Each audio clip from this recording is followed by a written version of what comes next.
that was David and one other person, David and Roberta.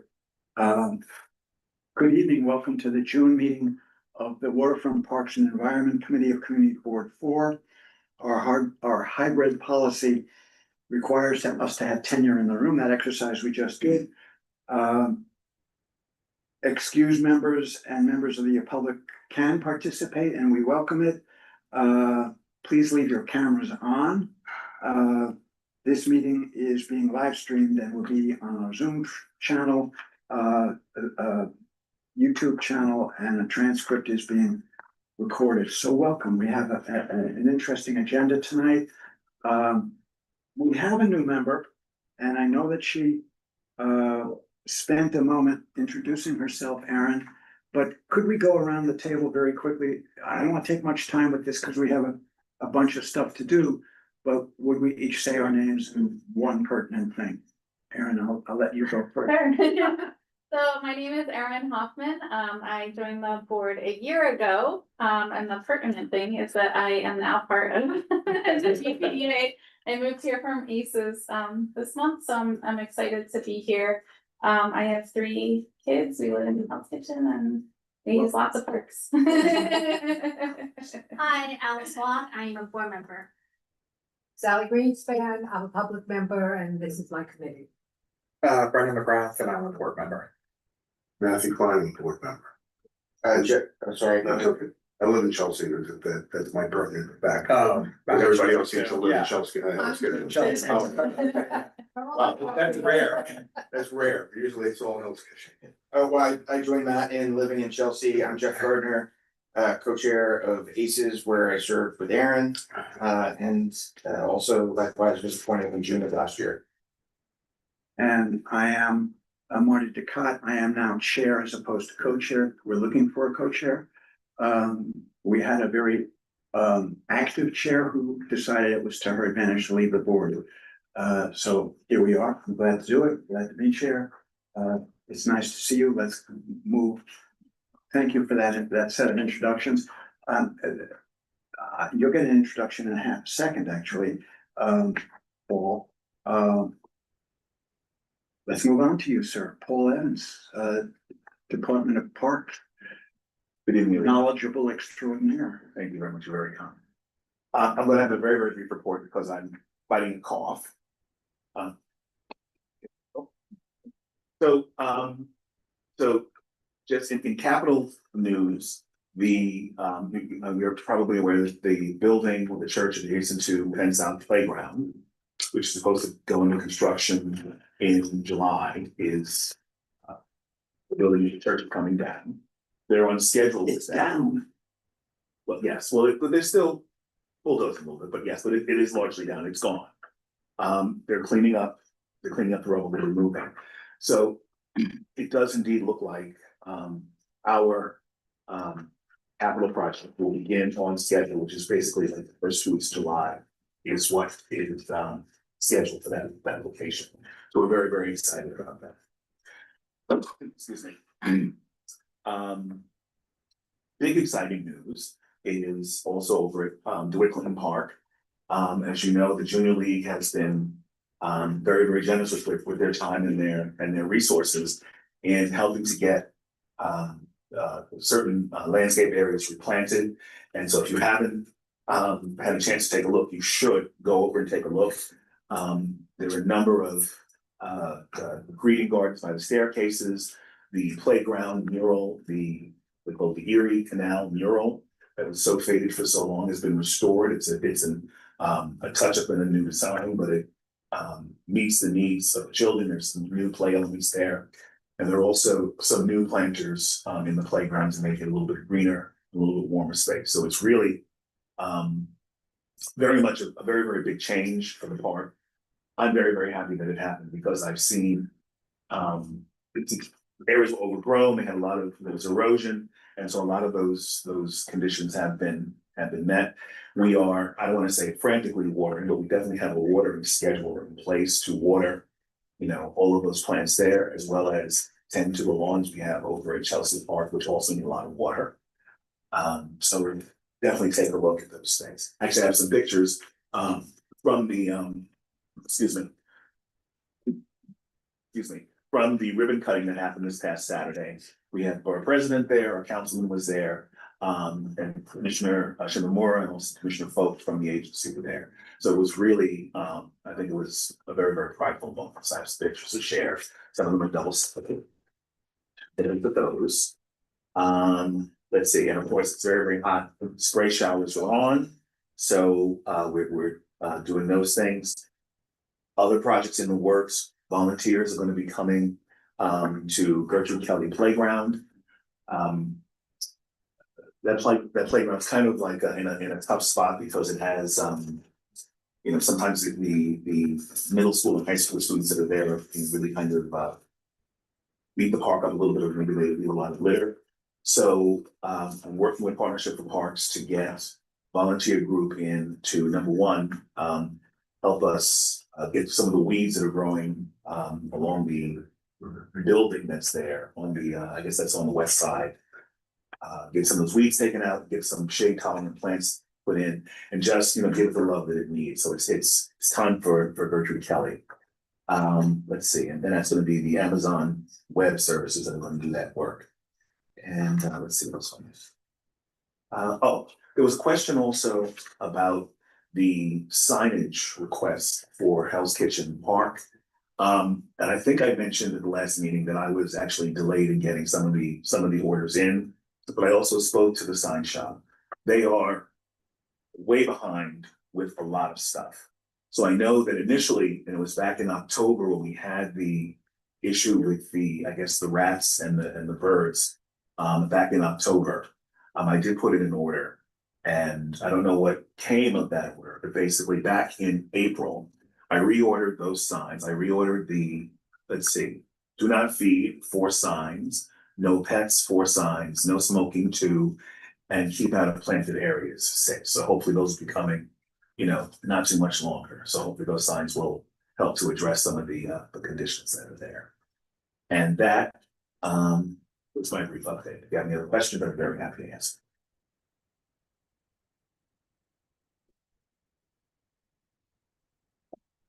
Great, no questions, so I can say that voice.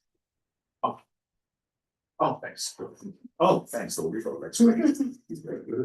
Thank you. You pass them out without knowing you'd get more back. Get more back, thank you. Thank you very much. So let's move to Brownfield. I presume some of the faces some of the names I don't recognize are doing Brownfield for us.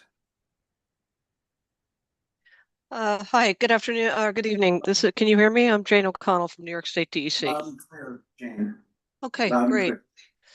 clear. So I'm here with my colleague Rodney Rivera. I think we were invited to sort of give an overview of how the New York State Brownfield Cleanup Program operates. I know that we have 2 sites that recently came into the Brownfield Cleanup Program that are in the Community Boards District, and there was some questions about how the program works. And so I'm going to attempt to just give you a brief overview of how the program runs. So if you will allow me, I will. Your introduction is exactly correct. The committee realized that we had brownfields in the area, and we know so little about it. So thank you for coming. That was our purpose for inviting you. Well, on what sites are this? You say which 2 sites there? She will say. Oh, I thought you were just gonna. Okay, hang on. I have to reset this because I'm on the wrong screen. I don't know how to. I want to stop sharing for a second. How do I turn this off? Stop sharing. All right, never mind. I've got this black thing in the middle, and I can't figure out why. So We don't see that. It's fine for us. You just see, okay. All right, so good evening, everyone. My name is Jane O'Connell. I'm the Regional Remediation Supervisor for New York State Department of Environmental Conservation. The Region 2 office covers the New York City area. And so I'm going to talk to you a little bit about how the Brownfield Cleanup Program works. I don't know how that got in there, sorry. Skip through that, sorry. Okay, so New York State's Brownfield Cleanup Program, we work with private developers to encourage voluntary private sector cleanup and redevelopment of typically abandoned, vacant, or underutilized properties.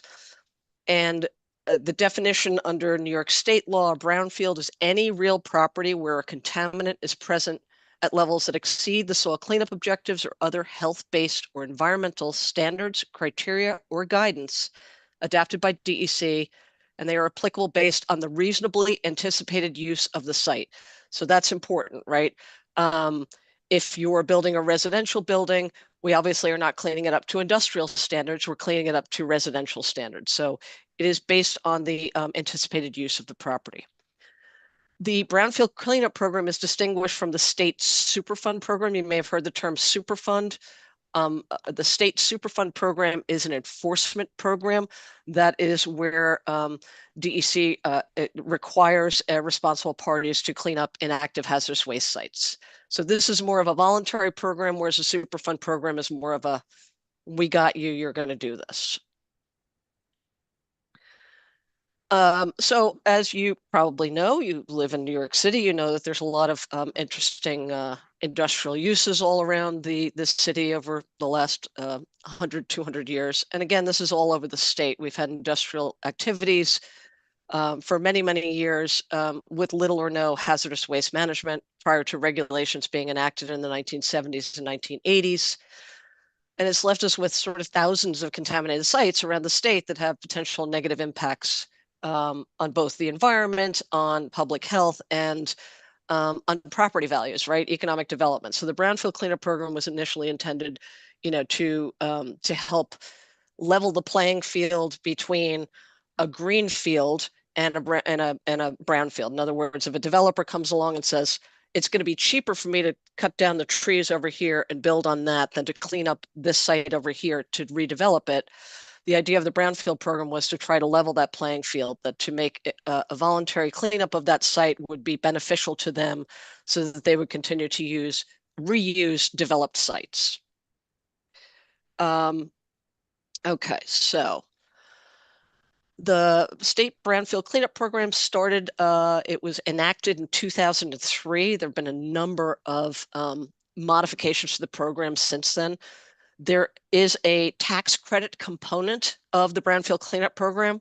Once the remediation is satisfactorily completed, the developer is eligible to go and claim tax credits through state tax and finance.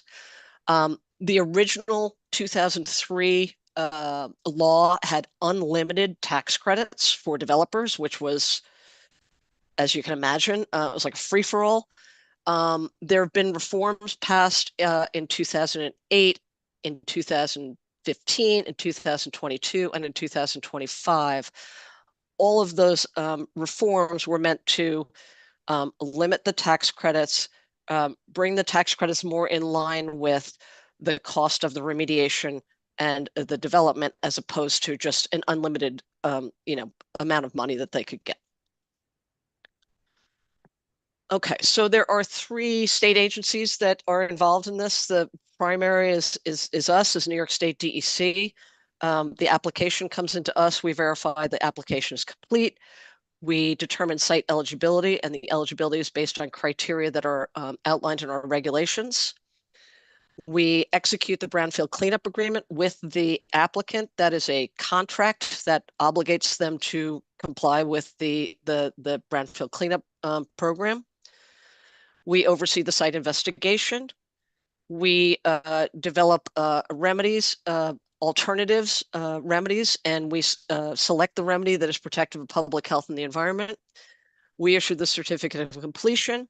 And if there is, if they are unable to achieve what's called a Track 1 unrestricted cleanup, if there's some types of site management required, DEC oversees that, until the end of that site management period. Typically, that's about 30 years. The other agencies involved are New York State Department of Health.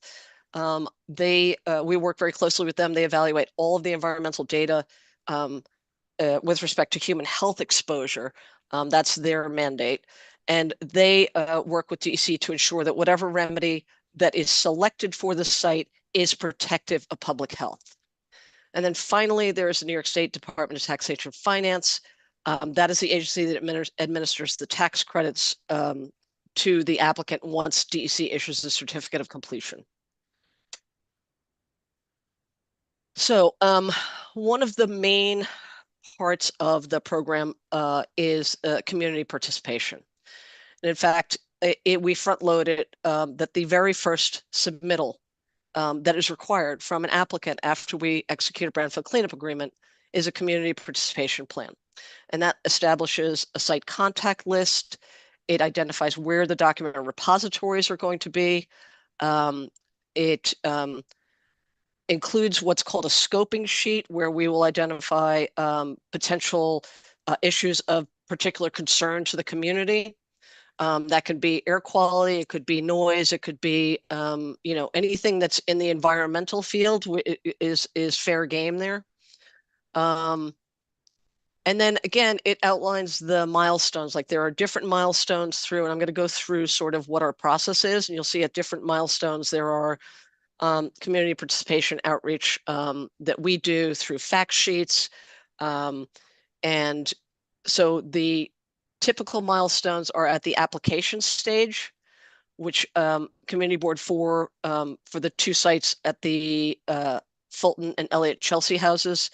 Community Board 4 is the one of the document repositories for that site. There'll be another fact sheet when the remedial investigation is completed and we have data to share with the community. There is another fact sheet that's issued once we develop an alternatives analysis and a draft remedial plan. That is the fact sheet that starts a 45-day comment period. And that is the period at which we could have a public meeting if it is requested by the community. There's another fact sheet that goes out at the time that the remediation is completed, and then a final fact sheet when DEC issues the certificate of completion. But I want to be clear that these are not the only opportunities for the public to bring input. They can reach out to us, to DOH, at any time if they have comments or questions. Okay, so what is a fact sheet? A fact sheet's going to look like something on the right here. It's literally what it sounds like. It's a sheet that has sort of an outline of the site conditions. There's a map that would be on the back page of this. And the fact sheets are typically issued via, DEC has a listserv, and we can send you, Rodney and I can send you the link to get folks signed up. We also issue fact sheets by mail if any particular parties wish to continue to get a hard copy mailed to them. But typically we've been trying to go paperless, so we're trying to encourage people to sign up for our listserv so we can issue fact sheets in that way. Okay, so the first step after the Brownfield cleanup agreement is executed is to perform a remedial investigation. So what does that look like? It looks like maybe a small drill rig like what you're seeing here on the screen. On the right-hand side, this orange thing is this is an air monitor. This is air monitoring equipment. It is monitoring dust and vapor.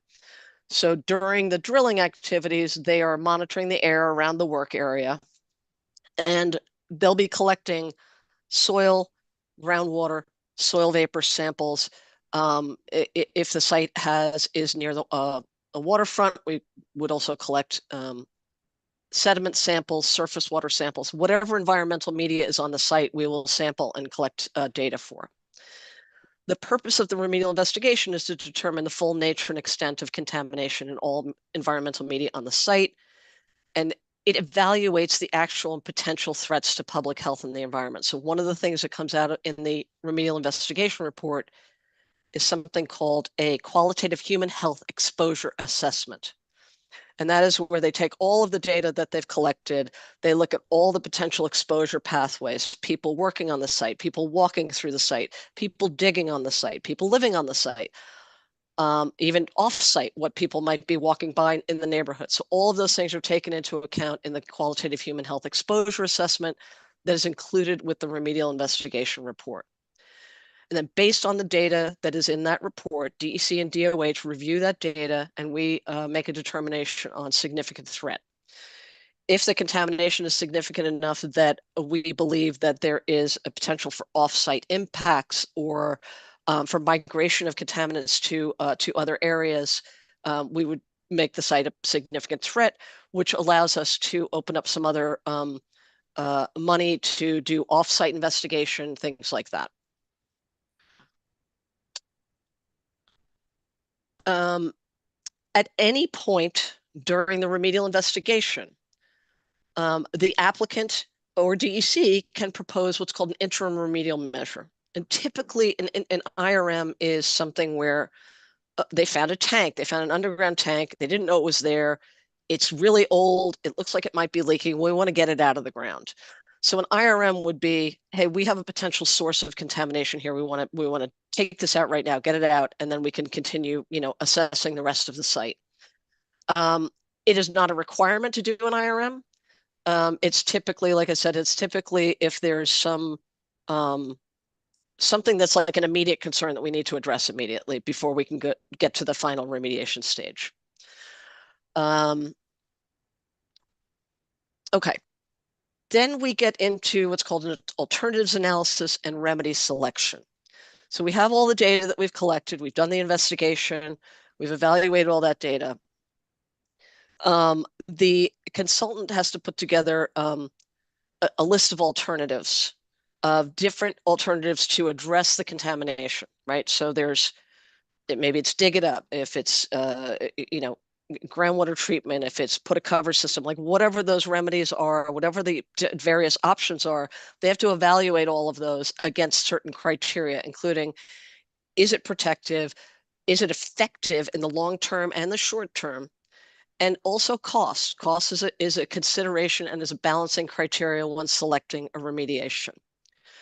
The alternatives analysis has to evaluate an unrestricted use cleanup and may also evaluate a use-based cleanup anywhere from residential to industrial use. The remedial work plan will also describe the remedy that DEC prefers. DEC and DOH will say what we think is the best remedy for the site based on all the alternatives. And that remedial work plan will also detail all of the controls, community air monitoring, dust suppression, odor suppression, contractor training, everything that can go into how the remedy would be implemented is all laid out in that remedial work plan. That document is going to be put out for that 45-day comment period. And that is the period during which we could have a public meeting if it would be something the community wants. We would go and explain the data that we collected, explain the different alternatives that we evaluated, and explain the preferred remedy. Once the comment period is over, if we've gotten comments, we have to address all of those. And then we issue a decision document, which identifies the selected remedy. And then one thing as I mentioned earlier, the selected remedy has to be consistent with the end use, right? So again, we can't, let's say the zoning, zoning in New York City is a little wacky. Let's say the zoning allows, light industrial and commercial and residential. If they're building residential, we're not cleaning it up to industrial use. We have to clean it up to residential use. So that's why I'm saying that the remedy has to be consistent with the planned end use. Okay, then we go into the remedial action. This is the part when everybody gets very excited. The remedy can be implemented either concurrent with or independent of the site redevelopment. Not every site that goes through the Brownfield program gets redeveloped. Sometimes it's just we've got contamination and this is the program that they want to go through. So I think this is usually, the decision is made usually when we've selected the remedy, whether or not it's going to be implemented concurrent with redevelopment or independent of redevelopment. Throughout the remedial action phase, DEC is doing inspections, periodic inspections of the site. There's a professional engineer who is licensed by the state of New York who has to oversee all of the work, provides daily reports to DEC and DOH. That includes all of the community air monitoring results and any corrective actions that may have been taken during the day. Those reports are reviewed carefully by DEC and DOH every single day. If there's any issues that come up, we'll flag them immediately. We work with the contractor and the consultant to get those addressed. Okay, and then we're getting to the very end here. This is sort of the final stage is what's called the final engineering report. So after the remediation has been completed, whether it's excavation, off-site disposal, whether it's groundwater treatment, whatever it is, the consultant has to put together a final engineering report that documents basically where every truckload of soil went. Did it go, all of it has to be documented that it went to a legally licensed facility to take that material. It documents any remaining contamination that is there and whatever engineering controls we might put in place, like a cover system or something else. And again, as I said earlier, if we're not able to achieve an unrestricted cleanup, meaning they've met, there's no restrictions on the site, there would be an environmental easement and a site management plan that would set forth any use restrictions on the property, as well as outlining all of the institutional and engineering controls that would have to be maintained and certified to DEC periodically throughout the site management phase. So that's sort of a overview of the Brownfield cleanup program. That's 101. So I'll open it up to questions. I see two hands. I'll defer to Sally. Oh, thank you. That was very, very interesting. I'm curious about the timing on the process from day one to recommendation to remediation. I know it would depend on how the property is going to be used, et cetera. But in general, from day one to completion, what is that time frame? It's an interesting question because we actually just went through this exercise to try and see what our timeframes are. We're typically right now from the date we get an application and to a date of certificate of completion is averaging about 3.5 to 4 years. Is this process already happening, for example, at Elliott Chelsea? For Elliott, Chelsea, and Fulton, that we have received applications. We've completed the application comment period, and we are preparing to send out the draft Brownfield cleanup agreement. But that's as far as we've gotten. We haven't gotten to the next steps. We are basically at day one. So before anything else can happen, this whole process, 3 to 4 years has to happen. Is that correct? I mean, it could go quicker depending on the level of contamination that's identified during the remedial investigation, how aggressive the applicant is in responding to DEC's comments or concerns. But that's the average is 3.5 to 4 years. Wow. Okay, thank you so much. But Go ahead. no, just as a follow-up to that, on the Fulton houses. So you can't develop during that time period. No construction can start until that's done? Not if they want to no, they cannot. The remediation has to be completed before the redevelopment can happen. If they want the tax credits. If they want to get a certificate of completion from us. Can they start construction? No. Again, we have to approve a remedial work plan. They can implement the remedial work plan at the same time that they're doing their redevelopment construction. It depends on what the remedy is. If the remediation is, let's just give an example. A typical one is we've got 10 feet of urban fill. It's got some contamination in it. We're going to take that urban fill layer out. That's the contamination. But they have to dig to 12 feet, let's say, for their foundation. Well, the upper 10 feet of removal, that's the remediation. The rest of it is redevelopment excavation. But they can't start any ground intrusive work until they have an approved work plan from us. That goes back to my question. Destroying a building is ground intrusive, is it? No, they can do anything above grade. Is not our. We deal with soil, everything below grade.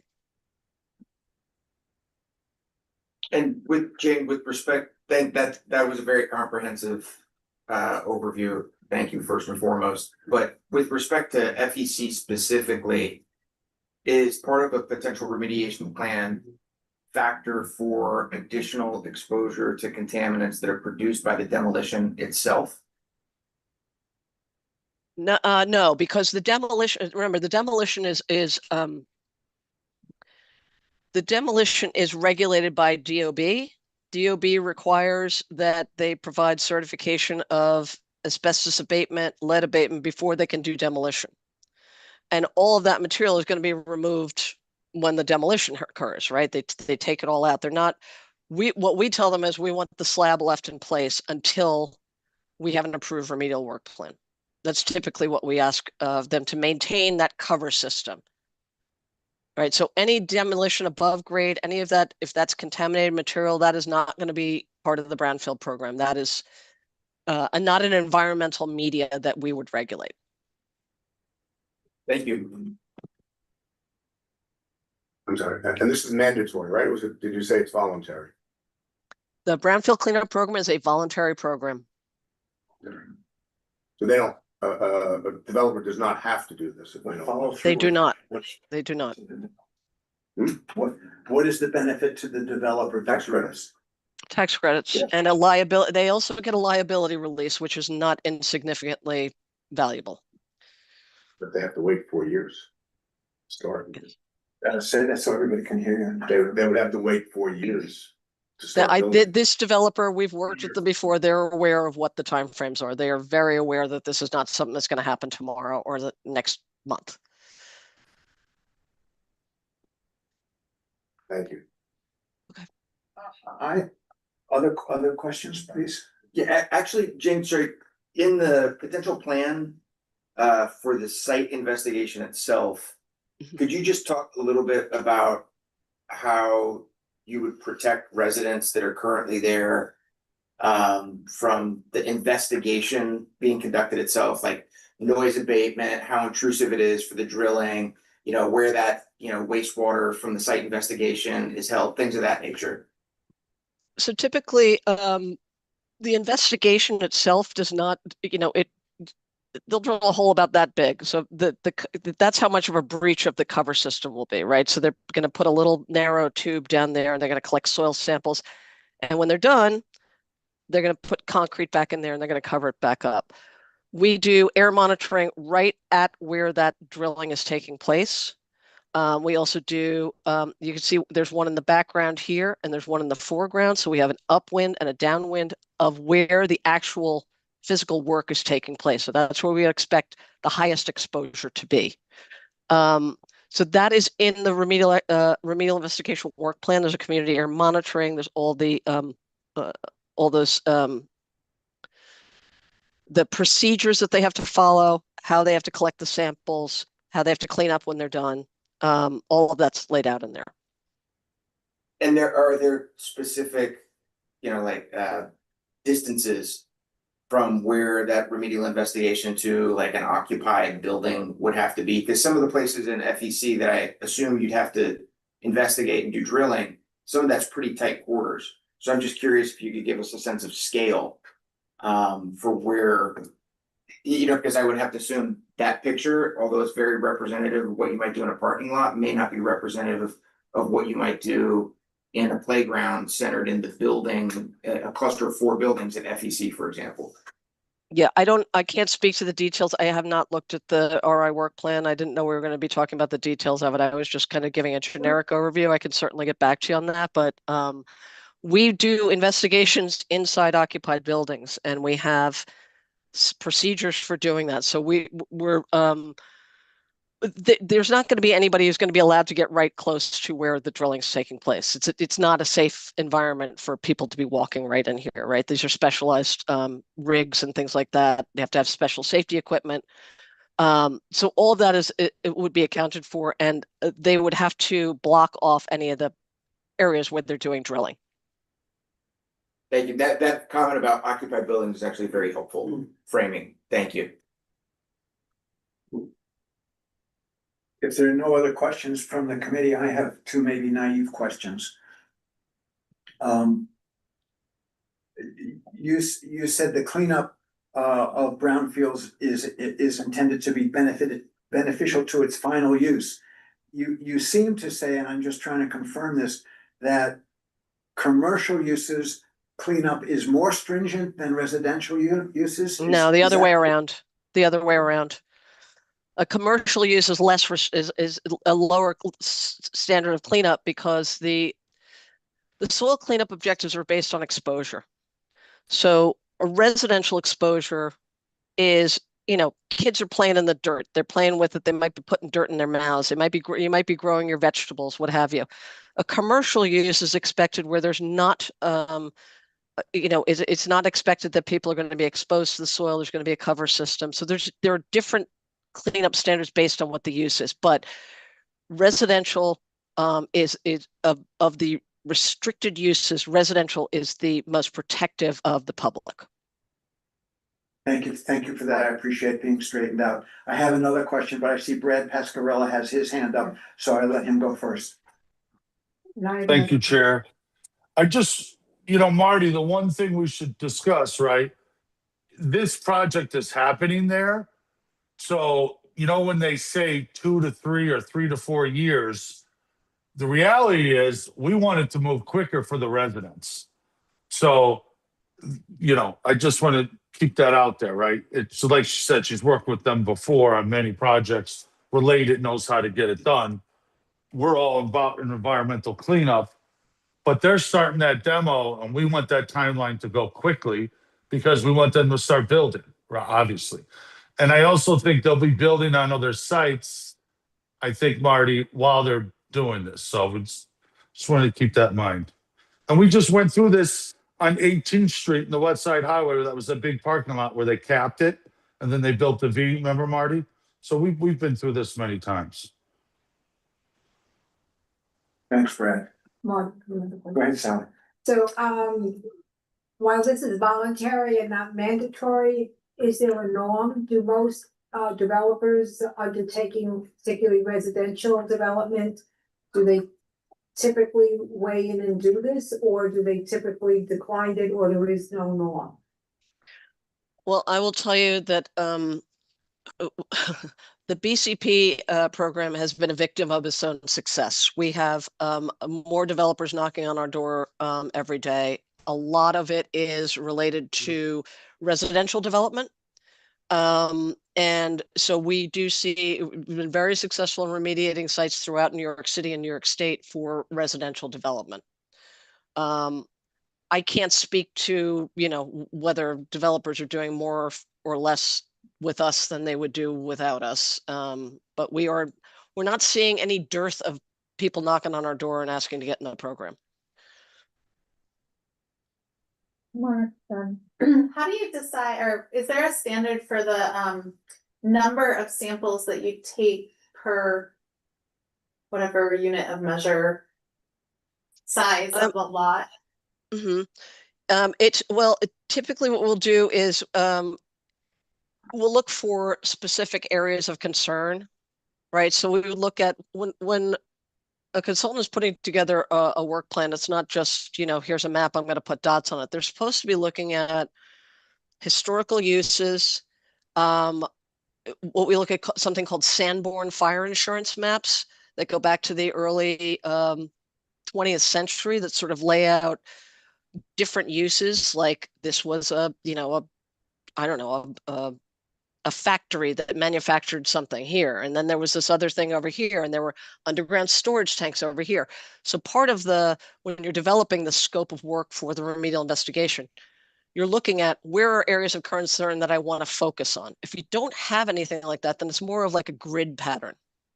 And, we take a number of samples that we believe is representative. Again, what we're typically seeing, what I've seen so far on a lot of these sites in this neighborhood is, it's urban fill, right? There's a layer of historic fill that's pretty much over much of Western Manhattan.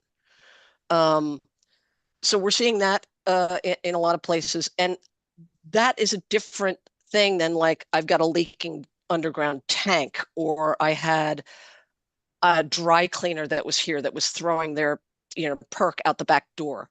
So it's all site specific how we develop the remedial investigation work plan. Thank you. I had what might be a final question, even more naive than the first. You were talking about fact sheets and you talked about our community board as a repository Mhm. for that information.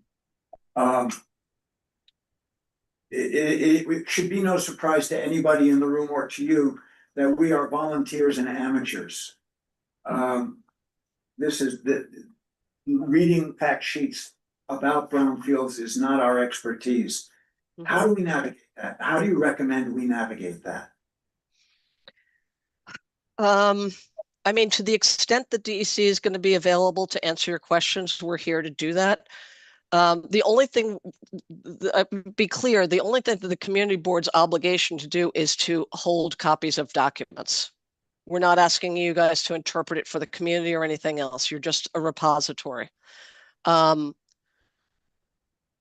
There is something called a technical assistance grant. If a site is determined to be a significant threat based on the contamination, eligible community groups are eligible to apply for a technical assistance grant. And that money can be used by the community group to hire their own expert to help them review documents. But again, we're here to try to answer any questions that folks have. I know this is a very complicated thing. We do our best to try to speak in plain language so people will be able to follow what we're talking about, but that's kind of what our role is here. You talked about listserv to get the fact sheets. Are we automatically signed up for that, or does somebody in community board 4 have to give you our email address? Yeah, I can. This is the link if folks can, if you want to take a screenshot of it. But it's a listserv that goes to everybody who signs up individually would get the email. So if the community board has a generic email address that you wanted to sign up for, you could, or you could sign up individual email addresses. Do we send that to the office and then have Yeah, them can send it Ellie to do that, or the somebody in the office? Janine, Ellie? I can just email this link to you as well. That'd be great. I'm so sorry, last question. How old is this brownfield? How many years have you been doing this for? The law initially passed in 2003, so we really started the program in about 2004, 2005. So we've been running about 21 years now. So prior to that, were things like this done? I'm just curious about like Fulton Elliott, and was any kind of environmental investigation done prior to building those buildings?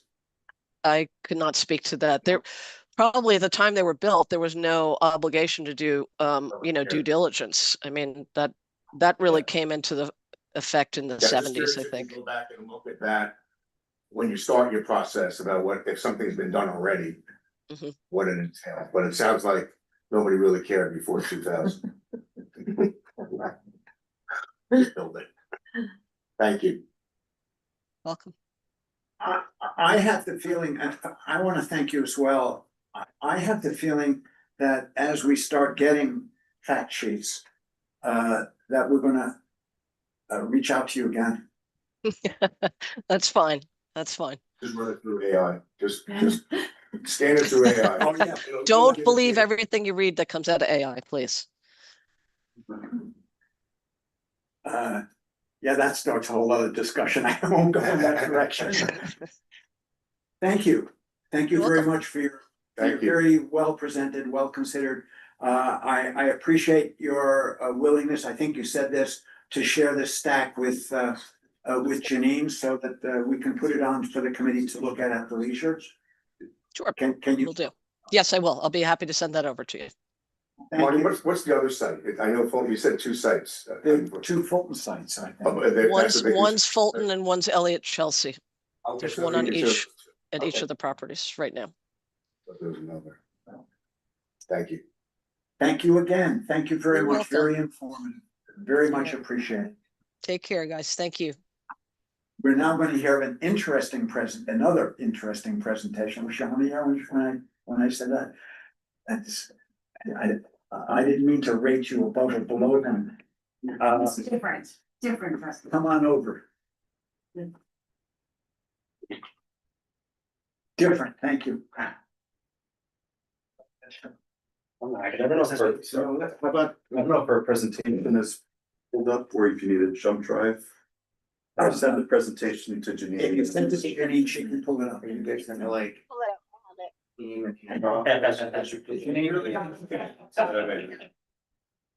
I'm just security. So,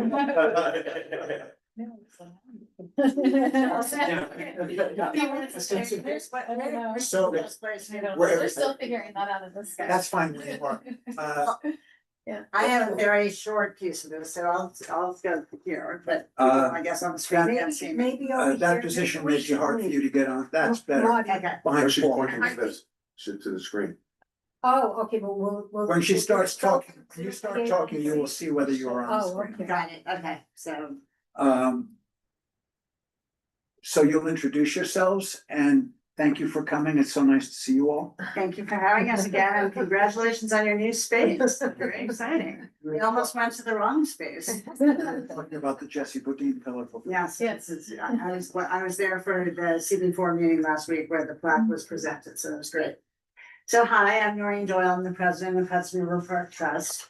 And very excited to be back again to show our progress on the design for the area from 39th Street through 44th Street as part of the larger exercise that we're working on for the zone that you see.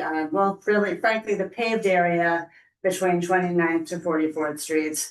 As you may remember from previous of our meetings, we started this process by working on the section of the park where we can deliver green space fastest, where we control our own destiny most.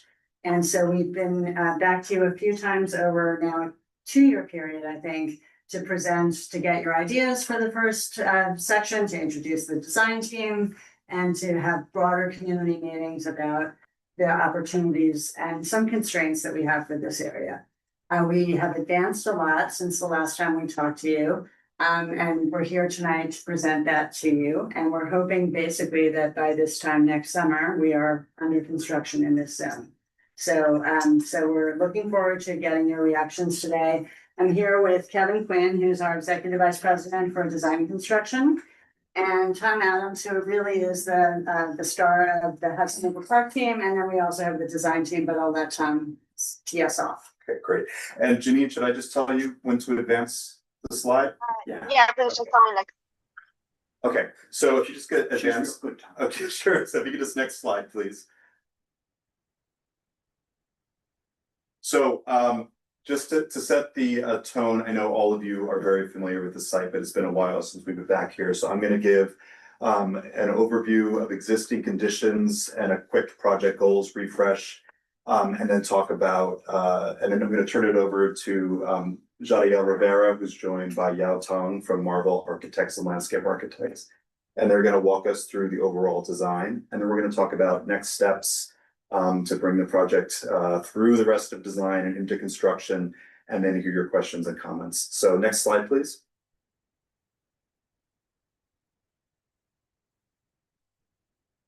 So just again, to set, Noreen really set this up already, but just set context. The overall project is from 29th to 44th Street, and we're starting in the northern area of the park, really the frontage in front of Pier 81 and Pier 84, where we think we can deliver some more easily attainable wins early on. So next slide, please. And again, you all know this as much better than I do, but we're in the this district here is certainly in need of more additional green space. I live in the neighborhood myself, so I'm aware of that. And next slide, please. And so what we're trying to do, just to remind people, we're trying to create a greener and more welcoming space. We're trying to connect this area of the park. It's really the last large uncompleted section of Hudson River Park in the entire park. So we're trying to connect to the areas to the north and south, create a park that's in keeping with the landscape and recreational standards elsewhere in the park. Making sure we're paying attention to the needs of our tenants and operational requirements, applying sustainable and green design practices. Also, as you're aware, We're in front of Pier 81 and Pier 83, where we've got active Circle Line users. So we're trying to also make sure we improve pedestrian and vehicular safety in this area and ensure that we're creating a space that's beautiful, but that also we can maintain. So next slide. So again, just to the steps since we last met. So we had a successful review with you to go over the concept, design concept. We showed the concept design to the Public Design Commission, which received it warmly. We've continued discussions with all of our various agency partners and stakeholders, continued to talk to our tenants and key stakeholders like Circle Line. We've completed all of our site investigations, and we've really advanced design, incorporating all that community and stakeholder input, focusing on landscape design, civil utility design. And so we're currently really well into the design development phase. So next slide, please. And so just to give a quick existing conditions refresh. So Janine, you could probably go through these as quickly as you want to, but the first of all, just to remind everyone, we're starting at the north to south. So Pier 84, as you know, we constructed in 2006, and a lot of it is quite successful. So next slide, please. You know, the green lawn, the boating house, those are all remaining as is. Next slide. And then the existing water play at Pier 84 and the existing Pier 84 park building will remain. And then as well as the dog run and community garden. Next slide. But as you remember, this water play area towards the east end of Pier 84 has really never been successful. So that's in our project area. And we're coming up with ideas on how to really improve this and make it a more multi-generational nature play experience. Next slide. And again, just another image of just how it's functioning now. And next slide. And then obviously, as you know, we've got these a lot of paved expanse in this area that well used, but is certainly not as green or as welcome as we think it could be. Next slide. And then around the building, it's a really a large paved expanse, which is kind of, as we all know, is kind of unwelcoming and not one of our more successful areas of the park, facing the back of the building. Next slide, please. And then also in the front of the building, again, a minimum of greenery and trees. And so we're trying to rectify that in this area. Next slide. And then also, as you all know, we've got to account for the needs of our tenant Circle Line at Piers 83 and 81. So trying to create really more logical pedestrian travelways for pedestrians, just so they know where to go, making sure they're visible to vehicles exiting and entering the space, making sure that we're accounting for park users using the park, people that are arriving for Circle Line tours. And next slide, please. And also recognizing that the space really in the peak of the summer can be very crowded and densely packed. And then in off seasons, it can feel pretty open and unwelcoming. So this is the site as it exists right now, with the exception of Pier 84. We tried to do some temporary improvements in the area in terms of trees and plantings, but it's pretty much a paved expanse, and we are looking forward to delivering a Hudson River Park experience here. And so with that, I'm going to turn it over to Jadiel, who's going to walk us through, remind us of the concept that we saw before, and then walk us through our design as it stands now. Thank you, Tom. And thank you for having us again here. You can go to the next slide. This is the existing one, and this plan is what we came to you during concept. We're after going and consulting also with the community and with the stakeholders. We presented a plan. This is the same plan that we presented also to the Public Design Commission, and we gathered some of your input and feedback after that presentation. So the development that we were going to show you today takes into consideration all the comments that you guys gave us at that time, and also feedback that we got from the community and stakeholders as well.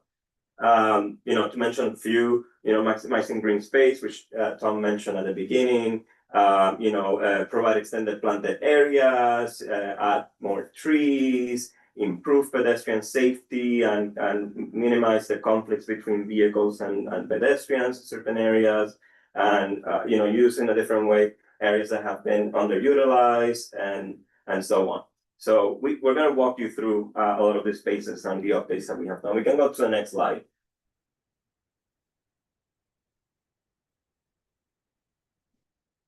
Next slide, too. Yeah, so one of the main things that we're doing in this project is improving and making very clear the circulation on the site. Today, it's very unclear, like it's a lot of open paved expanse, and it's very, hard to know where to walk and, who should be walking where. So defining the esplanade as it is defined in other parts of the park is one of the main goals of the project. And of course, there's also secondary walking areas that connect to more program zones within the esplanade. We can go to the next one.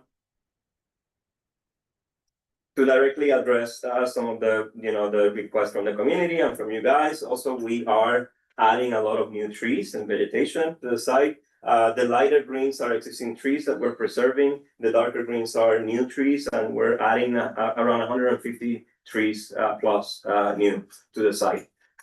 Next slide. We are also looking at increasing permeability. Again, very hardscape focused space today. And we are increasing the permeability of the site, adding more planted areas throughout the site. So going from maybe 10% of permeability today to 40% in what's proposed in the design. Next.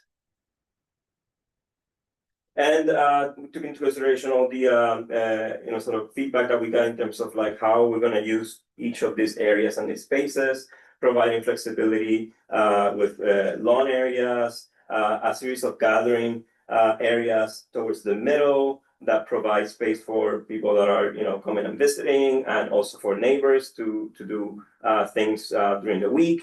Areas for rain gardens that we focus on, increasing green space, and a nature play area on Pier 84, among other program areas. Next.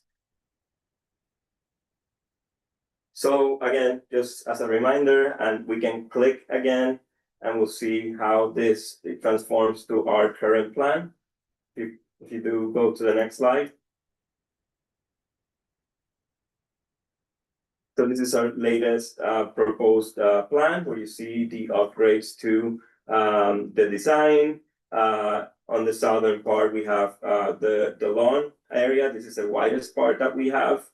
Middle zone, providing different types of gathering and sitting areas for neighbors and visitors. And improving the areas around the existing pavilion with areas for outdoor seating for the cafe space or for the restaurant or whatever is in the pavilion, and the rain garden in the back facing the highway. And then on Pier 84 you see, and we'll walk you through the nature play area. Next slide. So we're gonna take a tour. Oh, yeah, let's keep going, because I think I addressed those. So here we're looking at the southern part. Again, the widest part of the esplanade. This is what it looks like today. And if you click to the we'll see the transformation.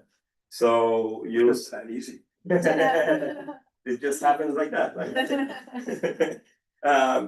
This area of the esplanade, carries the DNA of Hudson River Park, right? So for the first time, you'll see in this segment of the park a section of it that looks like what other parks have, right? So you'll see that the very clear defined esplanade facing the water, with sitting that's facing the water, and you see areas of lawn where people can, picnic and gather, and vegetation that sort of separates them from, let's say, the busy highway on the other side. Let's go to the next slide. You'll see this in plan, what you saw before, so we can maybe move on to the next one. This is a segment more towards the middle section, so in between Pier 81 and 83. And if we click, this is the area where we are providing a series of areas to gather. So different sitting opportunities or gathering opportunities. In this case, it's a very playful sitting element. We still have the the benches that face the water in every part of this section. If we go to the next slide, please. So you see a little bit of this in plans. You see how the design maximizes green space in an area that's a little bit narrower, but still opens up spaces for people to sit and gather. Okay. Next slide, please. This is a little closer to Pier 83 and the Circle Line pier. If we go to the next slide, you'll see the transformation here. Right, so this is the area that has picnic grove. Again, the very defined esplanade section facing the water on the left side. Let's go to the next slide, please. And you see this in plan, right? So a series of tables. This is a tree grove, so this kind of faded there, but you'll see that there's a series of trees. So this will be a very shaded area where people will feel very comfortable. Neighbors can come, read a book and sit, or during the weekend, I don't know, bring kids and family and food and have a good time there. It's shaded because those are existing Are there no trees. trees in the picnic grove? These are new trees. In the They're- picnic they're grove? just like- Oh, those those are are, yeah. existing, Yeah, we're just not looking green. through them. Yeah, it's a little bit transparent, so we can see the tables below, but the idea is that this is a very lush, tree covered space. And the team has maximized tree planting where they can to maximize shade. We do have DEP infrastructure that runs to the south, so we have areas where we need to provide access corridors where we just can't physically put trees. Yeah, for example, this area here, but wherever we could, we put trees as much as possible. You can go to the next slide, please. So this is right at the entrance of Pier 83.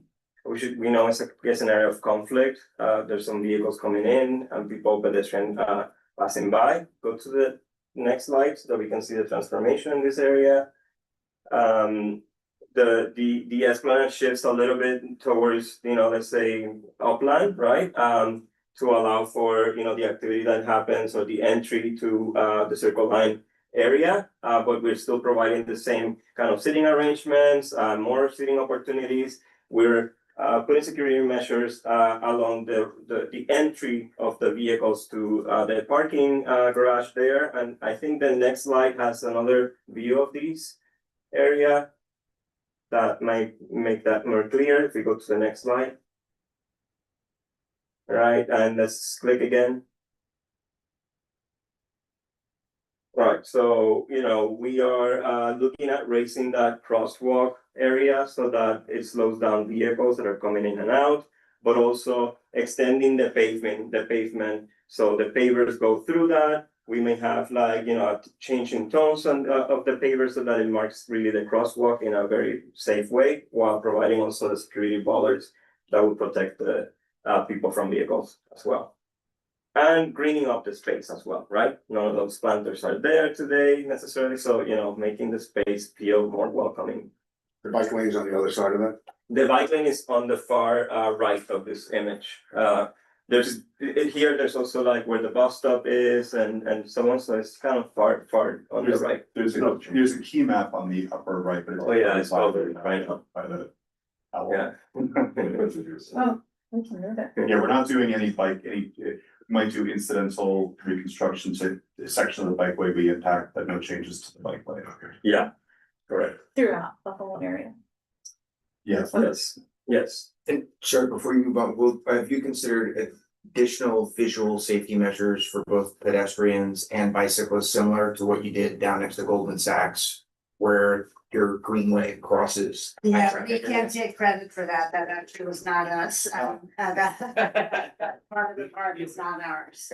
But that actually has been discussed, whether there would be some kind of light system. Certainly, we're not showing you any of the signage that is gonna be necessary no matter what.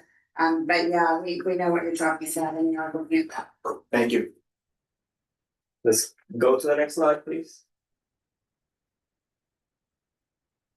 Yeah, so just showing you that area in plan, right? So the esplanade, very defined, right? Again, the purpose of this is also to really say this is where you're walking through, right? And these are areas where you can actually stop, right? Because there's a lot of activity happening in the piers, and what this is aiming to do is to really define areas so that, you know, the walking and the going through movement is not interrupted.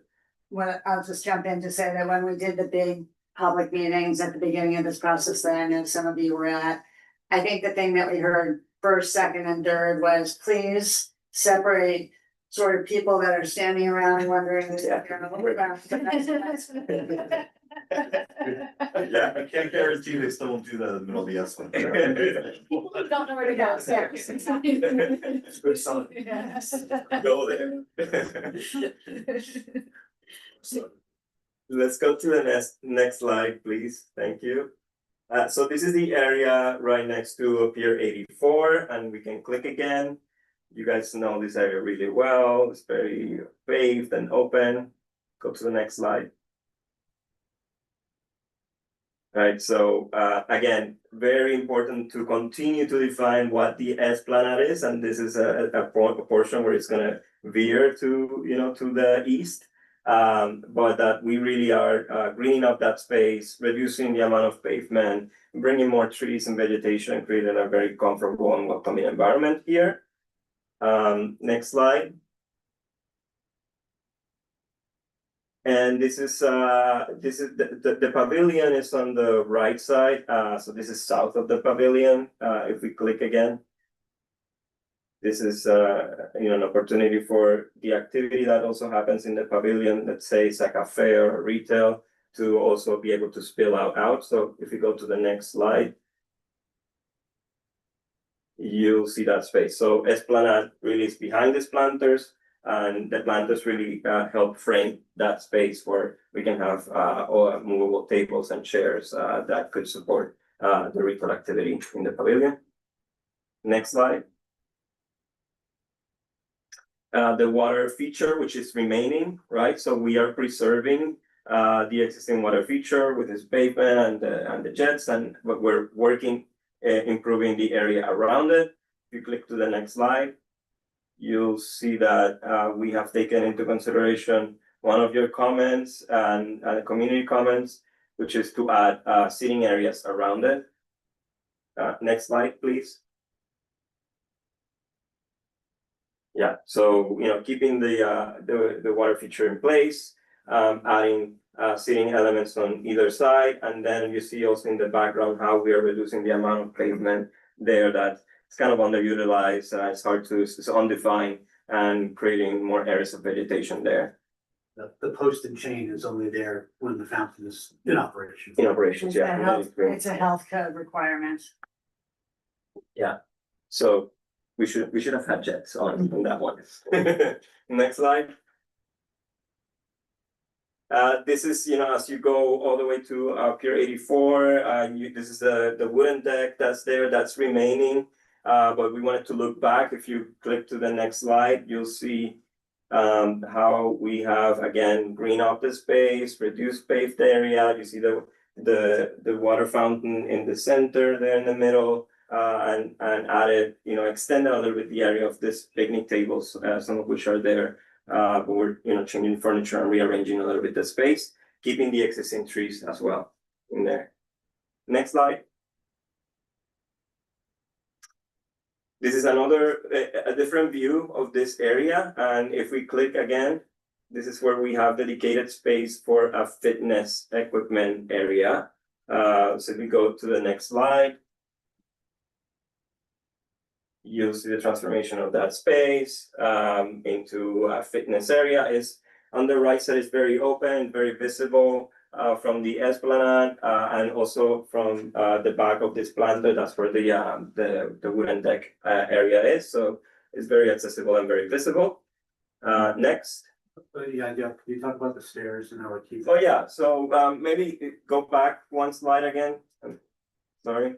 There's a set of stairs that kind of frame that circular area around the fountain, which is kind of, you know, far away from it, but we are keeping the steps in a couple of locations and sort of reusing them. So in this case, we're sort of creating two levels of exercise with different levels of equipment, but also thinking about using the steps as like up and down, sort of part of the exercise experience. So is this by way of example, or this is the equipment that's already been selected? This is the equipment that we have selected so far, but we are still working on developing the final selection of And the equipment. equipment is same or similar, the same company, similar equipment to what we installed at Gansevoort, which is Yeah. really Which you popular. installed where? Gansevoort Peninsula, just south of Little Island, so Yes, it's yes. been really popular. And it's also something that we're able to maintain pretty well. That exercise area down there is constantly in use. It has surprised us, frankly, with popularity. We've been surprised at how frequently Gansevoort is used. So this is gonna have some more like Yeah, it's used in parallel other bars. cities. I mean, Yeah, you see yeah. it everywhere. Yes. Yeah. So it's about time. Yeah. All right, now we can move forward. Right, so this is the area behind the pavilion towards the highway. And if we click, this is the area that we're transforming into a rain garden. Which, you know, you can see in this image, right? So we are actually like making, taking out the pavement, adding more, you know, vegetation, permeability, and adding a wooden deck that will sort of connect from one side to the other. The idea here is that this rain garden will collect water from the adjacent areas, but also looking at connecting the water that falls into on top of the building, right on the building roof, and connecting that directly into the rain garden. Next. So you see some of those areas here in plan is to reorient you, right? So number 5 is the rain garden.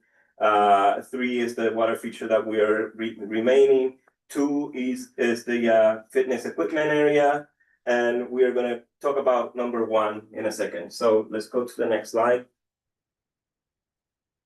Right, so that's this area that, you know, Tom explained is underutilized and it hasn't been as successful throughout the years on Pier 84. And we heard from the community, you know, a lot about greening the space, right? And then educational opportunities. So what we're planning here is a nature play area. Let's go to the next slide. This nature play area, again, will serve an educational purpose, but it's also a whimsical space, a space for people of different ages to enjoy and come together and gather. So we have, we are doing a pollinator garden in this area, and we are taking inspiration from native blooms, native flowers that would have happened or will happen in the garden, but would have happened originally here in this area of New York. And we are both planting some of those in the pollinator gardens, but we're also doing something special with them. And if we click to the next one, next slide. We are thinking of them, using them as inspiration to create this, you know, shade elements that are in different colors, and they are representative of the different blooms.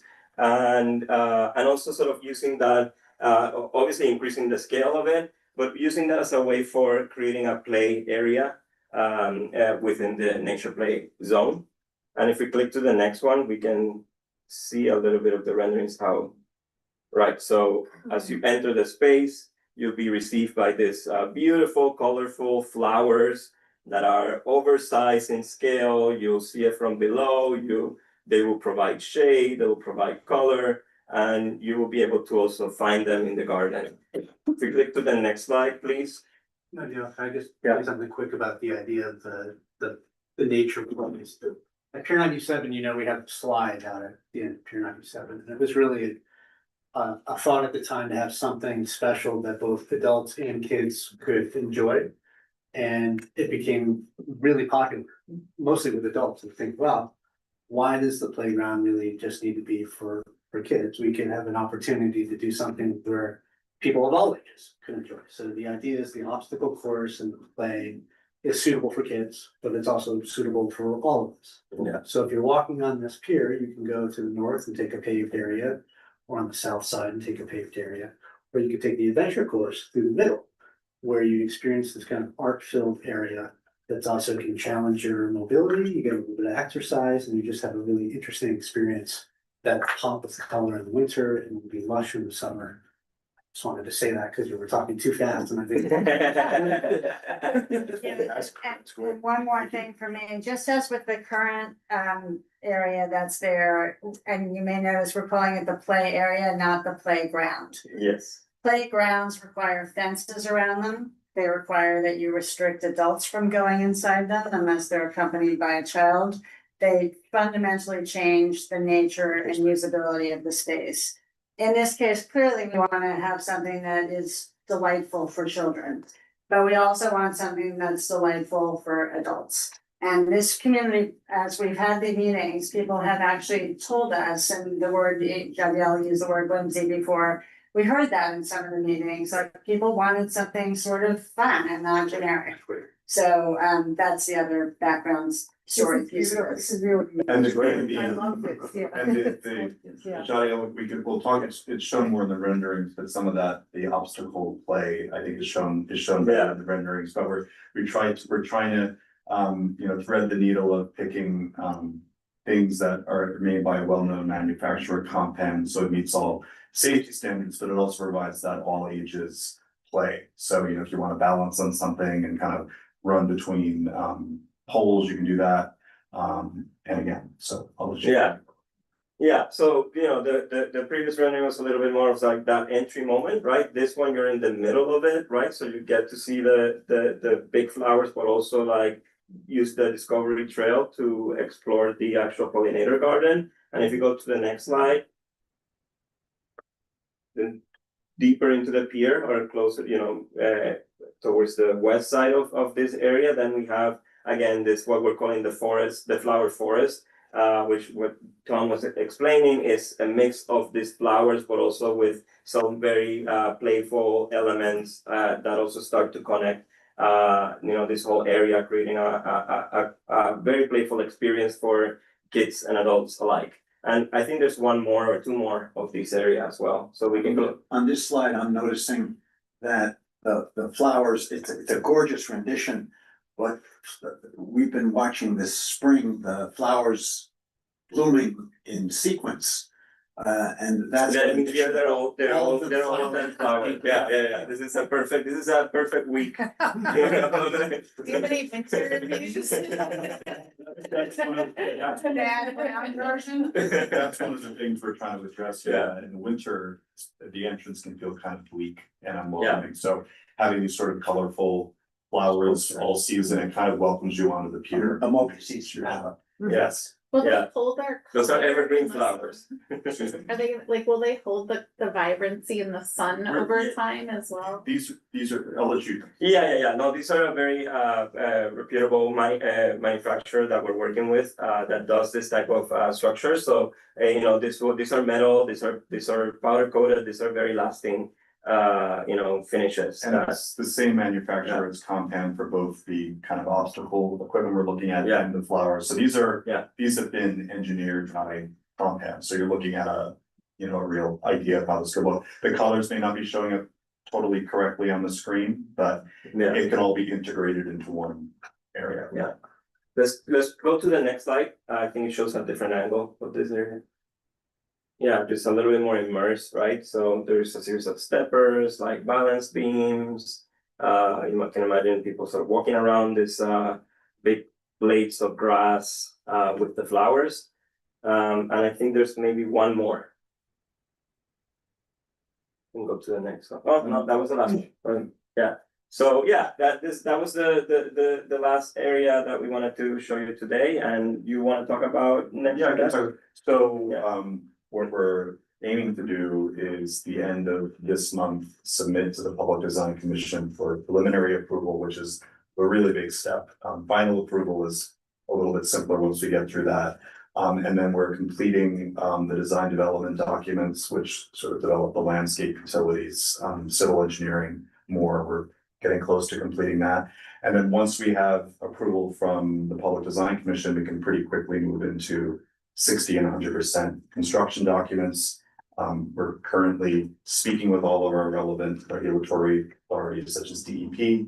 And so we'll continue the interagency coordination, obtaining approvals. And our goal is to be in construction in early 2027, subject to all these various external approvals. So that's our goal. And how long is the construction? Well, we're looking at how we would, maybe we're gonna be phasing this. We're not gonna be able to construct the whole thing at once. So we'll be bringing on a construction management team who can advise on how we phase this. So the overall construction for the whole thing is probably gonna be about. More than a year, less than 2 years. How long? More than a year, less than 2 years. So we may be sequencing it so that the flower forest would be in construction first. We most likely won't be able to build the whole area in Pier 81 and 83 at once because we need to preserve Circle Line and MTA operations. So we'll be able to give a better idea of construction schedule soon. And unlike, big wide areas where you can put a fence around the whole thing, we do have to keep a lot of these things going. So chances are, and we don't have the sequencing done yet, but zones will open. It won't be like waiting for one big ribbon cutting for the whole zone, because that won't be practical. You're gonna have to keep people moving through. So in all likelihood, people will be able to use some sections while we're still building others. And we've been talking with Circle Line pretty closely just about, their operations and how things work, just trying to make sure we're planning around each other. This was beautiful. So before we go to questions, because my impression is so strong, can we have a show of hands? I mean, I'm really impressed with what I just saw. All impressed. Let's start digging. Ask all the questions. Go ahead. On the light area where we have the flowers. Have we thought about in the winter time when it gets icy, like Hudson West, when the icicles sheets of ice just falls down our building? Are those always gonna do something similar to that? No, I mean, they are shaped in a way that will drain water, immediately, so it shouldn't, but that's something that we're working with the manufacturer to really hone in on, right? That it shouldn't retain water, it shouldn't be, something that creates icicle in that way, but. And that's one of that guided, both selection of the species, so it's something that can be fabricated and also something that will, has the materiality that it's gonna survive, but also that will, drain the water. How tall are those big flowers? What's the height of those? 20, yeah. Smaller ones like 8 feet, but larger ones can be like 10 or 12. 15, yeah.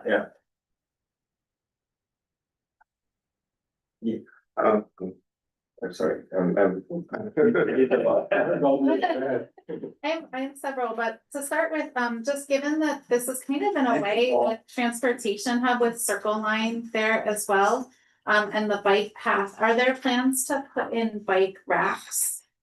Yes. Like throughout, because I didn't see them. Yes, they are. Do we wanna pull back up I don't know, Jeannie, you had to do it, but the plan view, I don't know what slide back, but if you wanted to go back to We have a couple of areas that are dedicated for bike lanes, right? So I think specifically on the southernmost of this part, we have bike racks, and then I know by the pavilion, we also have a set of bike racks. We also think we believe we have the city bike there as well, yeah. Yeah, we are holding a place. City Bike has to approve this, but we have a spot near the entrance at 42nd Street. Yeah, we can, I don't know if we're able to pull. For city bikes out of bike racks. Yeah, I don't know if we're able to pull the presentation back up, because we could get to a plan view that might be useful. Can we put the presentation back on screen?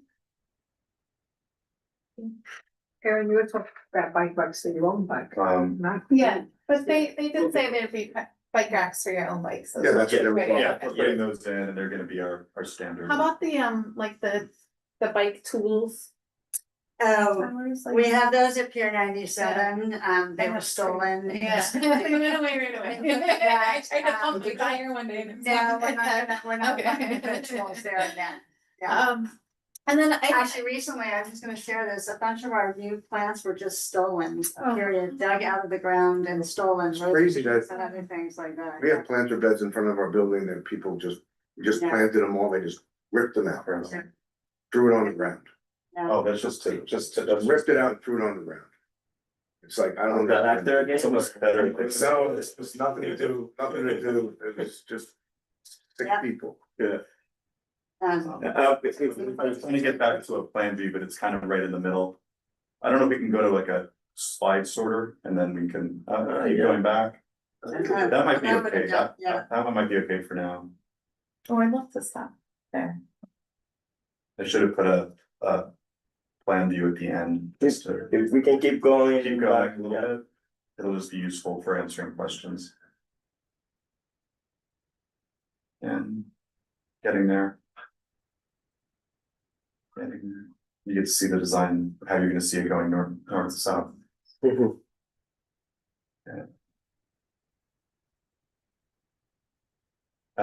There we go. Yeah, so there's a bike rack area right here. I know there's another one that we have right here. And yeah, I don't know if we have other zones. The city bike is, you can see it, it's marked, it's right here. This is Yeah. what we were talking Yeah. about, so putting it close enough to the bikeway that people aren't gonna ride on the. But we will, I don't know if this plan shows all the locations that we have them, but we will definitely add, yeah. And then my second question was just around the water area. Actually, this is perfect for it too. So I appreciate having the seating near it. But most likely you're sitting there if the kids are playing in the water, so it's probably pretty hot. So I'm wondering if there's a way to incorporate shade into that, or even to kind of open up, not eliminate trees, but like the picnic tables are here, right? So that you're kind of in the shade at the tables, but still with sight lines to the water somehow. Yeah, yeah, we have trees on this zone here. I mean, I'm just thinking like south facing, right? Like this could be shaded, but these ones are kind of like closer to the water feature. We can look into integrating benches also in the back, like which is closer on the tree, maybe. Well, if there's no room for trees, maybe you could do some of those sail type things that you do on some of the piers.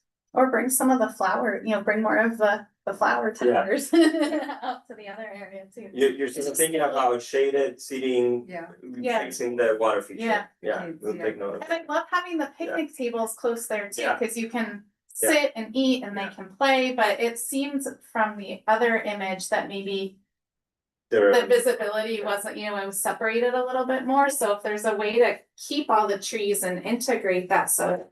Cause that's still the one area that's less shady and more concrete, so, or adding some more of the flowers from the play area up to that area.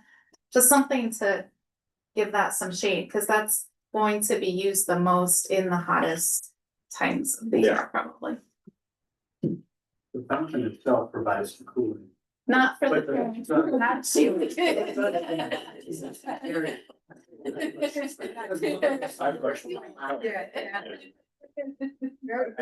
I know that it's not that close yet to the cruise terminal, but do you have an interaction with the people that are redeveloping that whole rest of the area, and will it impact this at all? We do, It feels like Yeah. they're moving roadways and they're gonna be doing There's gonna be so many extending things being and it's right there, I think. yeah, so we. That way, I mean. Are you talking I'm gonna about? put it this way, we have funding for this and we don't need an act of Congress. It will be done before that. And they won't be able to do anything to them. No, Like, there's wounded. the Intrepid Pier intervening between them and the Route 9A project, State DOT, some of you probably That's the other question. I know on your transportation committee, Christine Berthet and others. And we are working with State DOT and other stakeholders along the whole corridor.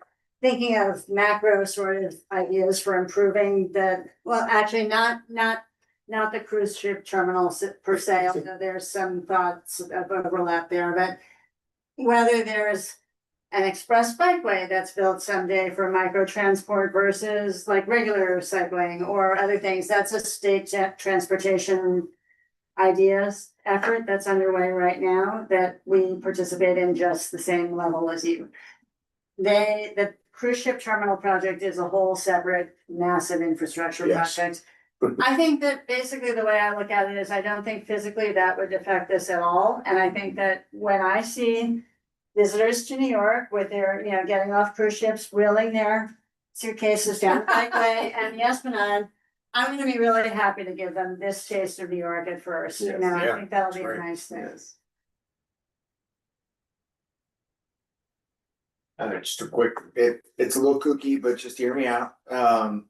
No, So perhaps consider that southern lawn, adding a pitch to the southern lawn so that during the winter times, when it does snow, instead of sacrificing your big lawn down next to the carousel, people could sled on this other portion. Because it would be easier to maintain and to fix than the huge lawn that you guys have to. You're fend right off about every year. that lawn. I think what we can't do is put people into the bikeway or the Esplanade with the pitch. Can we Yeah, go this just- way?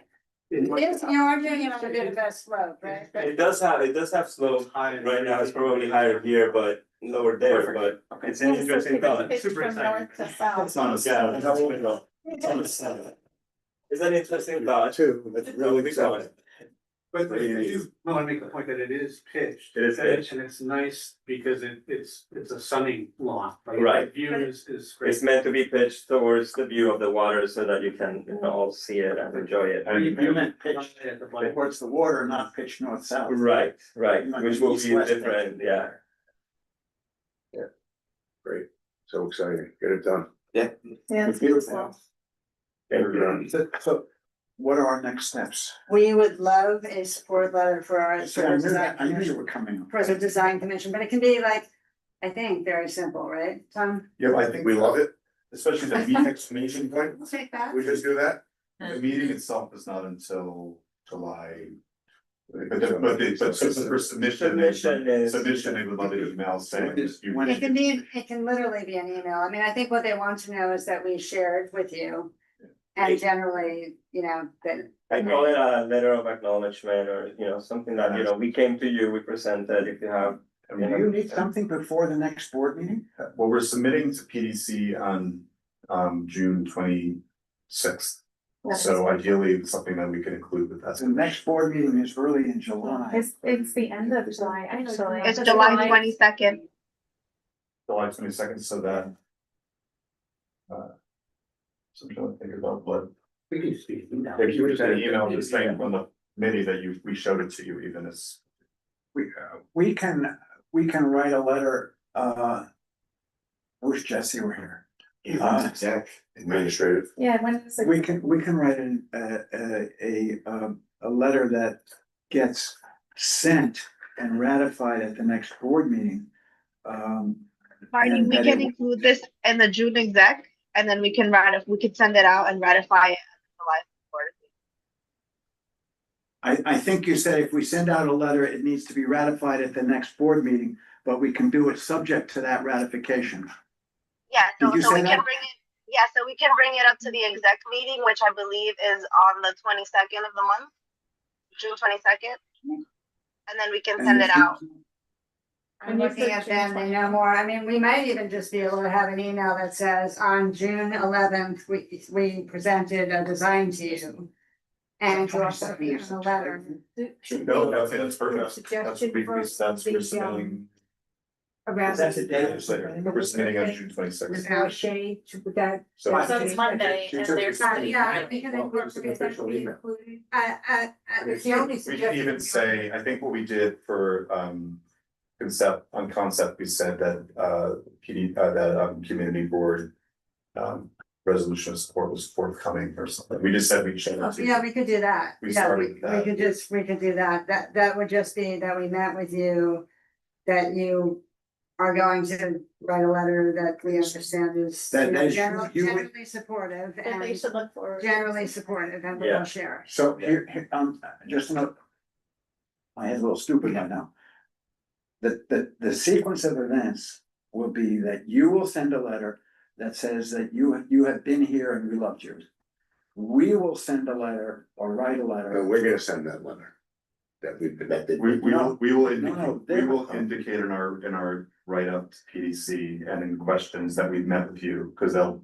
Yeah, Step one is HRPT is sending an indication that they've been here. PDC. Step two is that we write a letter that you all approve, that this We love meeting, it. that this meeting with quorum approves Oh, this love. project. And that we had a couple of suggestions, which I'll, And we can get that to Capture. exec. and that will go to exec, and exec will approve the letter subject to ratification at the board. That's That's all we. That's And the fine. letter that from exec can be sent, after the exec does that, that letter can be sent out to you with Yeah. the subject to it. Yeah, that's fine. Yeah. That would be great. That'd be amazing. Well, I mean, just to use the word you just, I mean, what I see for our neighborhood is an amazing new space that is not concrete and is, I've got all the season's flowers at the same time. Do we need to vote, Marty? Or we have to actually. Yeah, we do. Marty, I have my Well, hand up, Marty- Marty. Yeah, Brad and somebody from the public has their hand up. Go for it, sir. Oh, yeah, we can't. Brad, go. Yes, thank you, HRPT. It looks great. Couple of questions, Marty. I'm sure, I thought you were just gonna add it to the letter without saying it. You know, the east side has solar lights. I don't see one in this plan, so I'm hoping there's something related to that. And the water feature, I mean, it works how many months out of the year? We turn it on before Memorial Day, so, and then we keep it on until or through, generally, it's off at Indigenous Peoples' Day. So October, When is Columbus it? Day. That's Columbus Day. Yeah, I like you. Thank you. I'm stupid. So, Dude, I'm you gonna know, put it down that way. to the board, what else could be done with that space? Because it's obviously only used about 4 months. So 7 months of the year, it's just a big paved area with a bench. So do we have any brainstorming ideas? If the park had, and I have two questions. So one, I think something could be done in that area. And two, if you had all the money in the world, what other feature, what other item that you guys would like to put here? Is it taking out Circle Line and buying? I'm asking to trust this. I You know, have a suggestion. our job is always to also, hey, let's think big. Because Marty, unless we, have some of our ideas in the letter, I think you laid it out the best way. So it goes to exec with some of our recommendations. I have a suggestion. And one I other think I item, mentioned- Maureen, can we add a bike pump, an air pump to the building so people can fill their tires? there was okay, so I'm gonna try to, well, do you want, well, actually, Alice, you want to, sorry, yeah. Alice, yeah. Do you want to speak first? Deal with the back. Yeah, okay, so I'm gonna try to do a few questions here. Brad, one, we are optimistic that an application that we submitted through Congressman Nadler's office that he is supporting, that has made it to the Transportation, Housing and Urban Development, so THUD Committee of Congress, for money to improve the Pier 84 building with solar panels on the Pier 84 roof and other energy related improvements. $1.3 million application that is still alive in Congress right now. And we've gotten a few of these sort of appropriations, thanks to Congressman Nadler, over the past couple of years for marine research and other things like that. Brad, so the building is not in scope for this, and the $1.3 million would allow us to do the solar panels, which would be meaningful on the roof, just like the roof at the Pier 97 building. Okay, that question one. Question two, No, don't jump off the solar. okay, I think what you just said is really wonderful. I sort of don't want to divert the conversation by asking for a timeline on that, but that's in Congress and that has to be approved. Brad's question, I'm pushing his question a little further. does the tremendous amount of designing you've done on this gorgeous new park include any additional solar? So you've asked this before and we've like, I'm gonna let Kevin describe, you meaning CB4 has asked this before, Kevin's gonna talk about this. Thank you for taking the heat off. So we have experimented with solar powered lights in Hudson River Park. And prior to my coming to Hudson River Park, I used to work at City Parks, and we experimented in City Parks with solar powered lights. There's some experimenting going on. Yeah, and on the east side, yeah, I'm aware of that. I was involved in that in the early stages. The problem we've had with solar powered lights is they are battery powered. They have batteries there, power them during the night. The batteries don't do well in our environment because the cold runs those batteries down pretty quickly. And that's what we found at the pickleball courts where we've had some solar powered lights there. It runs the power down pretty quickly, and we've had to change the batteries there twice. And it's fairly expensive, and the batteries are lithium batteries, and they're just I don't like I don't know where they go when we remove them. So that's one thing. The other thing is that it's hard to get them to turn on and off at the same time because they're not connected physically. So we have problems with the lights going on and off different times.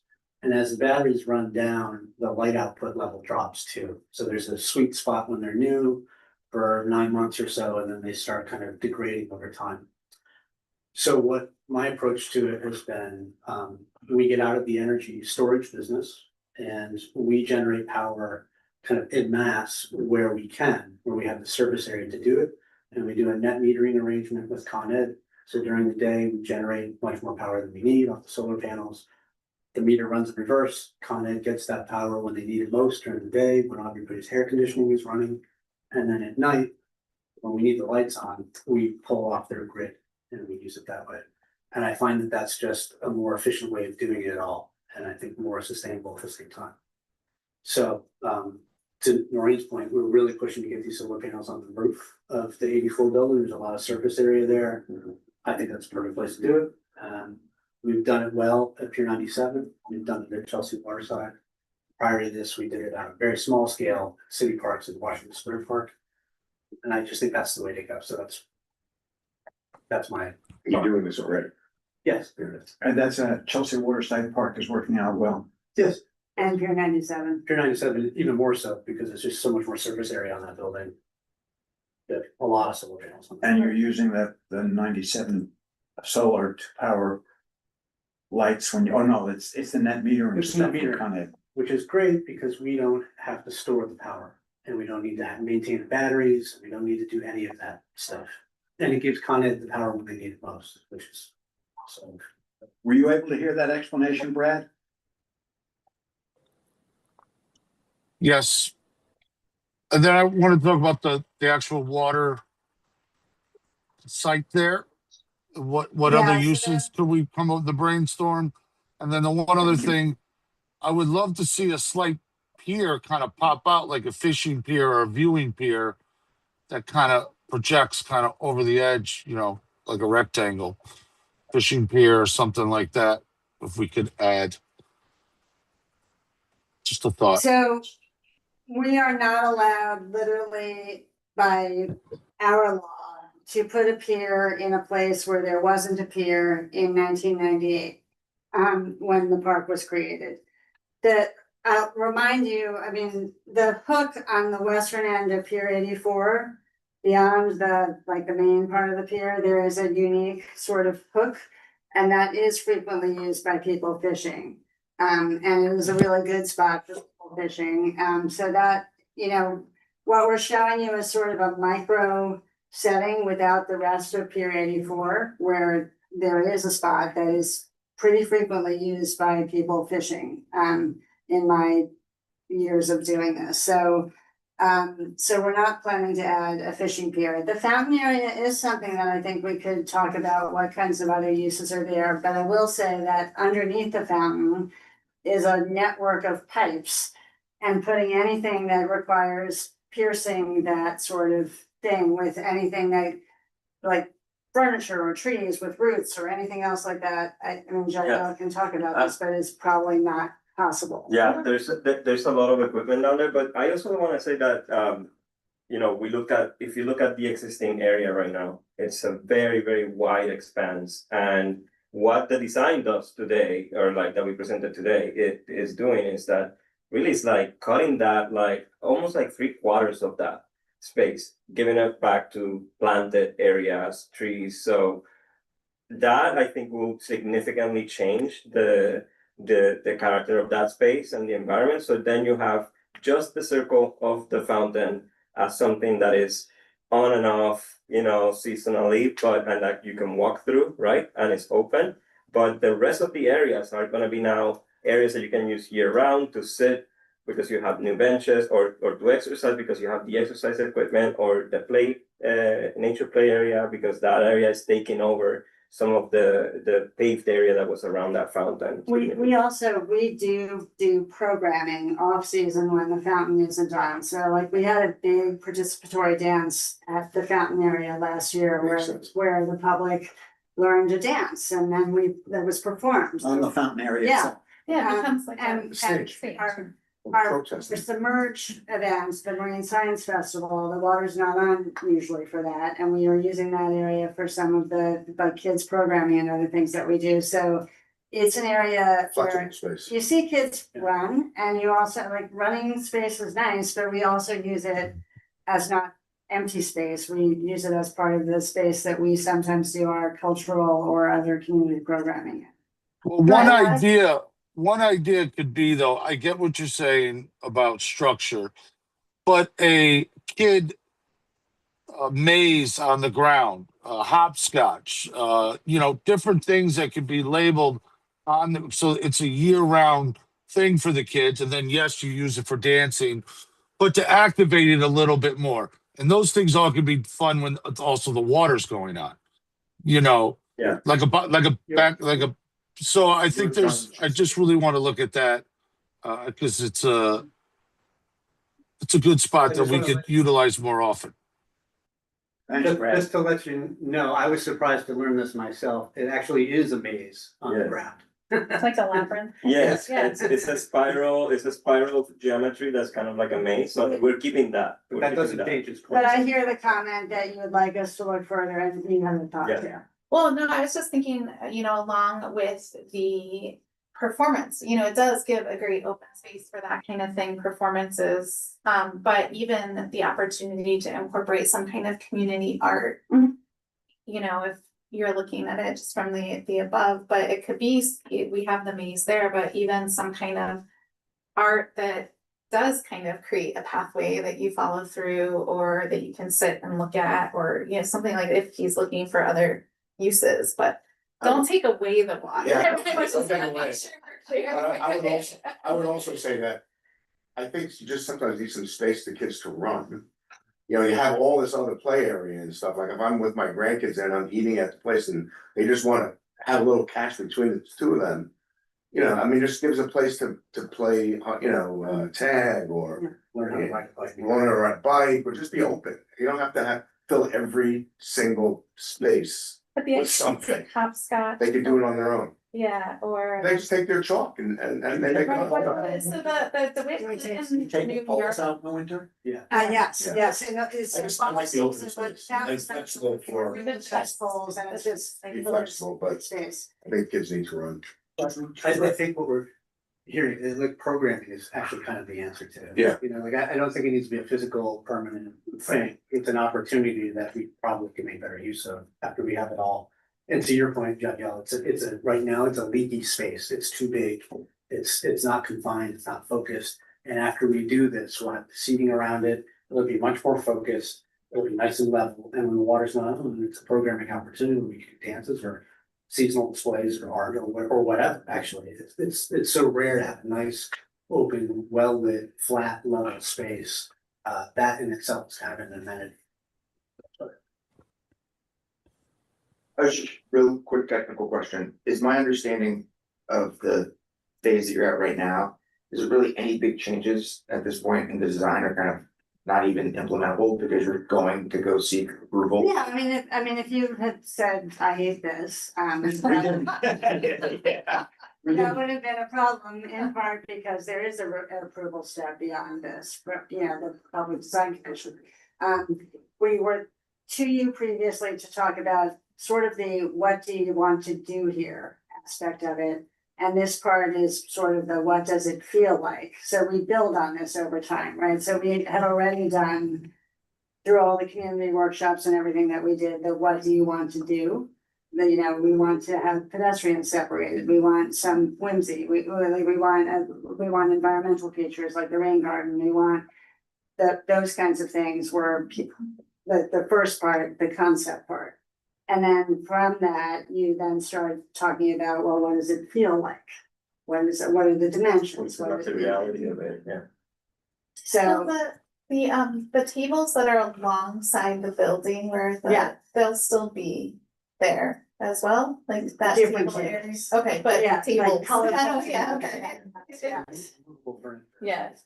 Yeah, so that there by the building, ultimately a cafe sort of when we have a concessionaire under the trees where, we didn't talk about this, but after this construction is done, we will look for a concessionaire to again have food concession in this area, which the community has also said it wants before.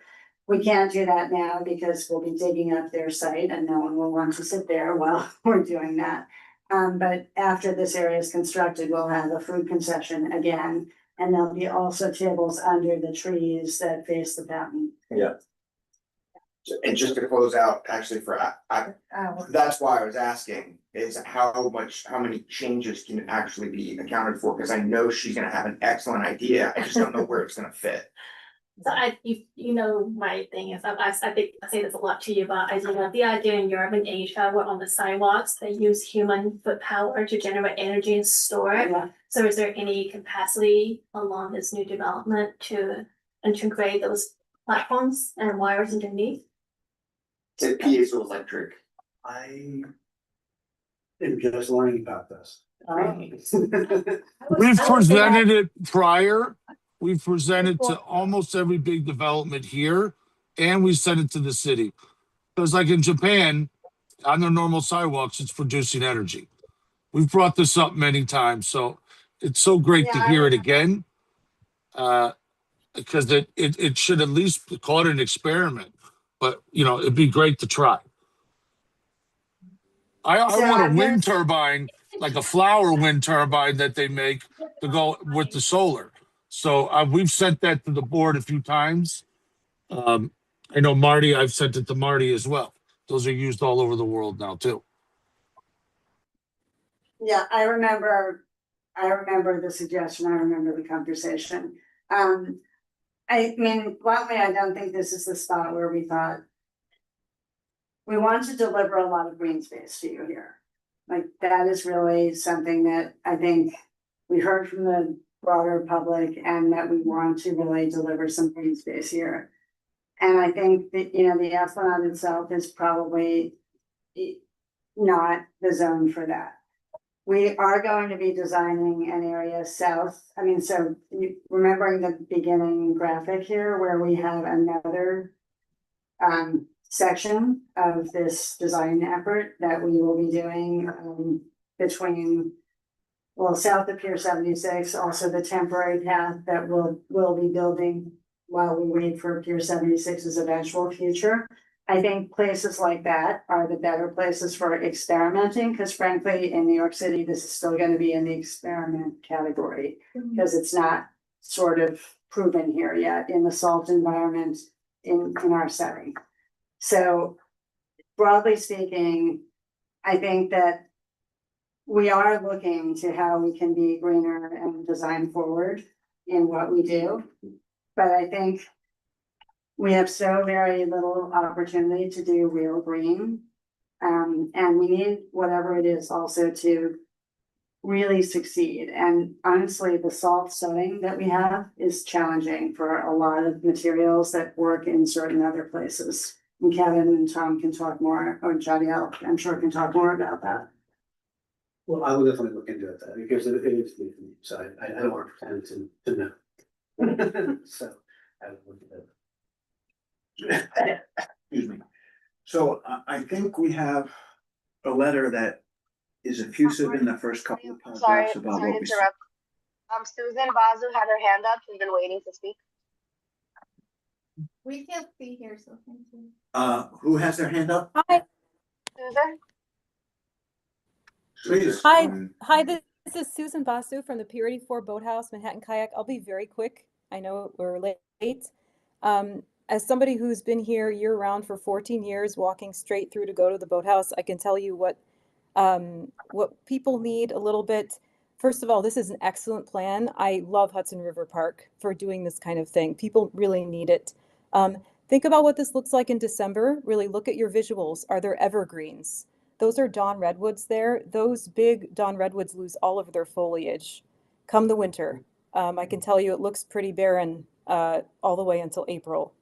What people really ask us for a lot are drinking water and water for their phones, meaning they need a charge for their phone.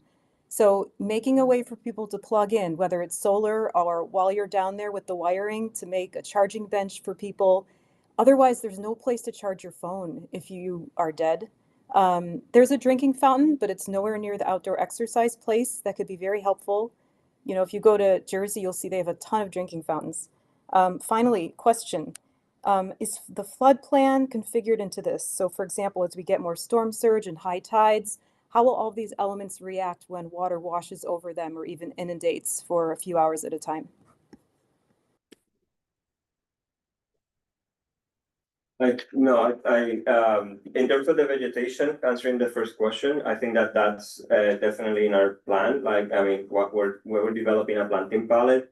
We are keeping some of the trees, the majority of the trees that are existing there. We want to preserve that, but we want to supplement with vegetation and trees that can also have winter interest as well. So we're definitely looking into a planting palette that will support also the winter time in a very efficient way. I think in terms of materiality, I mean, we know that this is an area that, you know, is coastal, is exposed. Like we're looking into materials that have been proven, that can have the test of time, you know, and the inclement weathers in here. So we're definitely looking at what has been done before, what lasts, what has fare well in some of these conditions, so that we actually work with that as well here. All of these are the plants that we're proposing, just so that everybody knows, it's been reviewed by our horticulture team. Yeah. Which is one of the best hort teams in the city, I think, and they have experience maintaining all of the rest of the park. And have gone through it to make sure that they can maintain it, and they're fairly certain it can survive where we're proposing to use it. Which means they're native plants, they're saltwater tolerant. Yeah. And they can deal with the winds off the river too. Nothing is, guaranteed or bulletproof, but it's not just Yadi and myself looking at the plants. It's really the maintenance people who take care of it, also reviewed all the plants proposed. That's right. Yeah, is another question? The charger. The charger. The charger and water fountain. So the water fountain near the exercise equipment, I think that's it. We are installing, but that was one comment in the community board comments last time, was water fountain with bottle fillers. So I don't have the exact locations, but we are doing our park standard drinking fountain with bottle fillers. And the idea of a charging bench or something, which we can also. We can also look at that and integrate it. I recommend those near the playgrounds too. Thank you, Susan. Appreciate your questions. I go back to what I was saying before, because we do need a vote here. Marty, I think there were two people online. Was there another person that had a question? Brad, your hand is up, but you spoke already. You don't need more, right? We can't see anything. He took his hand down. The letter starts out being effusive about the plan. Its second part will say that there were concerns and comments, this is in no particular order, but you made good comments about solar light. You responded with good comments about solar lighting. We should say something about the use of the solar that you plan to put on a building to service the park, which we appreciate. is a good idea. The use of the water feature is something to be considered, shading fencing near the water. The last two comments that were made. Shading, not fencing, right? Yeah. Shading. Shade. Did I say fencing? Yeah. Yes, you did. My bad. Shading. Yes. I think you meant And the review of the consideration of the palette to be all year around, including evergreens, water drinking fountains, charging stations. From my notes, comments like that will be in the second part of the letter. I would And also then say the- signage, Marty, signage. That we wanted to make sure, signage and clear delineation for the roadway and they have bollards up and the bikeway. And I also say, they always do a good job of a historical plaque to say, hey, this is what was here, or this is what, something educational that we always Yeah. like as well. I know you Yeah, guys that do makes it, I sense. just want to make it for the letter, that's all. We do, actually, for that, we are not, we are doing sort of a parallel process that we'd like to talk to you about some ideas for interpreting the really cool history around here. So, yeah, I think we'll be back to you at another point with some ideas for that.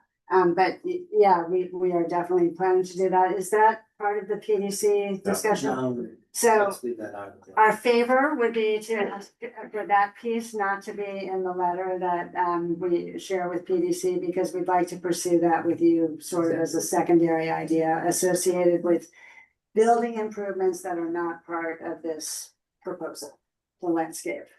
So Maureen, what, are you saying there's a program like a museum where you get a cue card, you walk along in the park, it kind of tells you the history? I would love an art project that had a cue card saying, hey, here's this month's playlist by this neighborhood mom, or this kid put together a playlist when you sit here. Just some cool ideas. Cool. So we have a walking tour that we have on Bloomberg Connects for, it's actually narrated for an area of the park to the south. We have at Gansevoort, we have some really gorgeous interpretive panels that we did on the building, sort of, that's the inspiration for the idea, ultimately maybe for improvements here. And Brad, we could get more creative at some point too, so sure, happy to talk about that. Great. Thank you. Yeah, well, I don't have to repeat what I said. A letter with a lot of those comments in it. I don't want not to put the historical plaques in.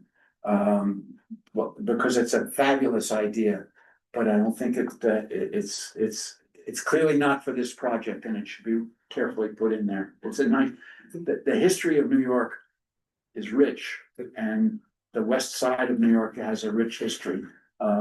Chelsea Piers doesn't do that area justice. The concern is that if it goes in the letter, the PDC is gonna want to be involved in those trophies. The Public Design Commission will then have interest in reviewing and participating in that, In the plan. in those interpretives, and we would rather do that with you guys. So that's not for this, that's not. You don't wanna hold this one. It ultimately does. Projects are not. Any signage ultimately has to go to PDC, but we don't want Oh, to, really interested. we don't want to bog down Yeah. the discussion with them Leave it focusing on the signage. Right, so we're not, it doesn't bypass them. Yeah, we eventually go to them, we just rather get I actually design think through first. historical discussion is very exciting, and it's beside the scope of what we're talking about now as well. Yeah, yeah, Yes. yeah, outside, yeah. That's the letter. Okay. Can I take a motion? That's- Second, The motion has been made and seconded, I don't know by who, and I don't care. Well, And Brad, where are you, man? we can't see you have your it. hand up. Can you see on your screen anything differently? No, Brad's hand is not yet. Oh, but you can see it. I can see it, he just put his hand up, is there any, oh, it's Sally, there we go. Sarah, are you still with us?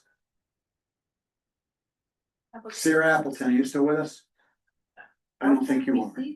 I think because of. Yeah, we don't see it. Make it straight. I'm I gonna- don't see Sarah on anymore. Marty, Miriam Fisher just raised her hand. Do you want me to bring her over for some last comments? I'm sorry, I didn't hear that.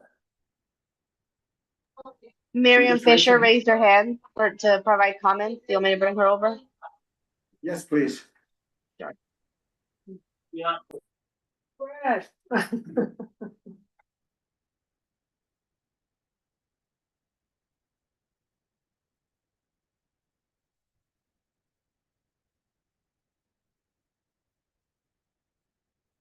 Brad, you should be taking your hand down unless you want to speak.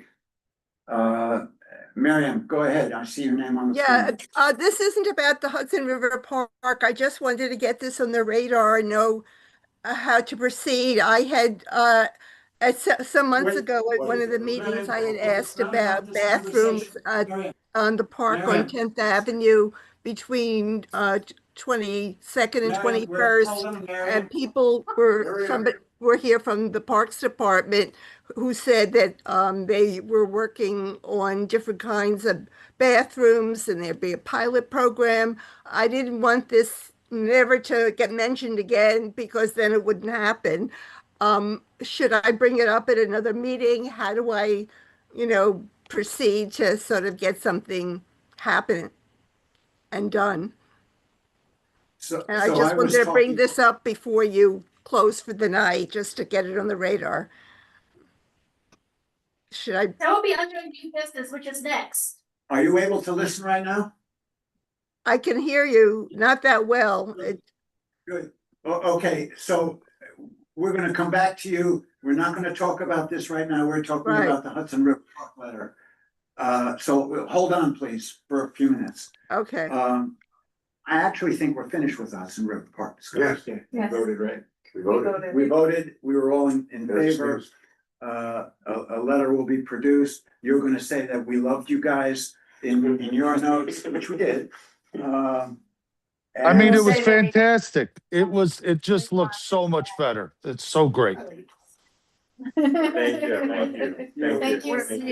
We are, I mean, this is heartfelt. We are all so excited about it. And this neighborhood really deserves to have green, and we're really looking forward to it. And we're gonna have the Robert Caro discussion at another time. Yes, That's right. we have some idea. I'm looking forward to that. Good night. Thank you.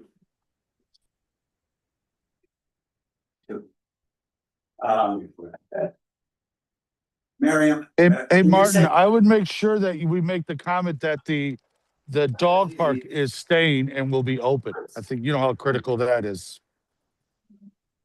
The dog park. The dog park, did you have a dog park in your? We do have a dog park. Thing. We already have one at Pier 84 and we're not removing it anymore. We improved it a few years ago and we're not changing it. Did you hear that? Yeah, no, I know they said it, but in our exec meeting, it's always good to say that the dog park is not being touched. You know what I mean? That's an excellent idea. Yeah, the dog park is there. People that.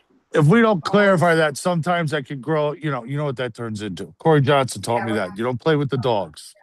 Okay. Thank you, Brad. Got that note. Miriam, would you now please say what it is? This is old business, new business. Yeah. Miriam, go ahead. We will listen to you this time. You're on mute, Miriam. You're on mute. Miriam, can you unmute? She hears us. Now you're not. Miriam? Go ahead, Now you Miriam. can hear me, right? Yes. Okay, a few months ago, I was at one of your meetings and people from the Parks Department were there. And I had previously, actually, I didn't make it, but Leslie helped me do it when she was, I think, co-chair as district needs for the park on 10th Avenue between 22nd and 21st. There are a lot of children there, a lot of big children like me who need a bathroom. A lot of the parents are uncomfortable asking the local businesses, to use the bathroom. And the Parks Department said that brick and mortar park cost millions. They're not doing that, but they're doing not movable parks, but more, not movable bathrooms, but more the kind I think you see at street fairs and so on that are much cheaper, and they were doing pilot programs. My question is how to proceed to find out if anything's happening. Do they need to be poked a bit about the park on 10th Avenue to possibly put in a pilot bathroom there? I just feel if I say nothing, nothing's going to happen. So who do I speak to? Thank you, Miriam. You're speaking to the correct group. Okay. I can tell you a little bit about it, and we will keep pushing. The Penn South Playground, which is going to be closed in June. It'd be better if Paul were here to do this, but I think I can repeat what he said. The Penn South Playground, which will be closed in June for about a year and reconstructed, I think is going to have one of those experimental bathrooms in it, though I'm not sure. If that happens, that will be the pilot for the area. Clement Park Moore is not now slated to have an experimental bathroom, but we need to keep pushing on it, and I appreciate your bringing it up. Okay. Anybody know anything different than what I said? No. No. Okay. Old business, new business, anything else? Nope. The bathroom keys are all out. No, the minutes there. Motion. The men's is there. Yeah, motion to adjourn. Second. Thank you. Thank you. Thank you for a great meeting, everybody. Thank you, Chair. Bye, everybody. Thank you, Brad. Bye, Brad. Thank you, Janine, for all your help today.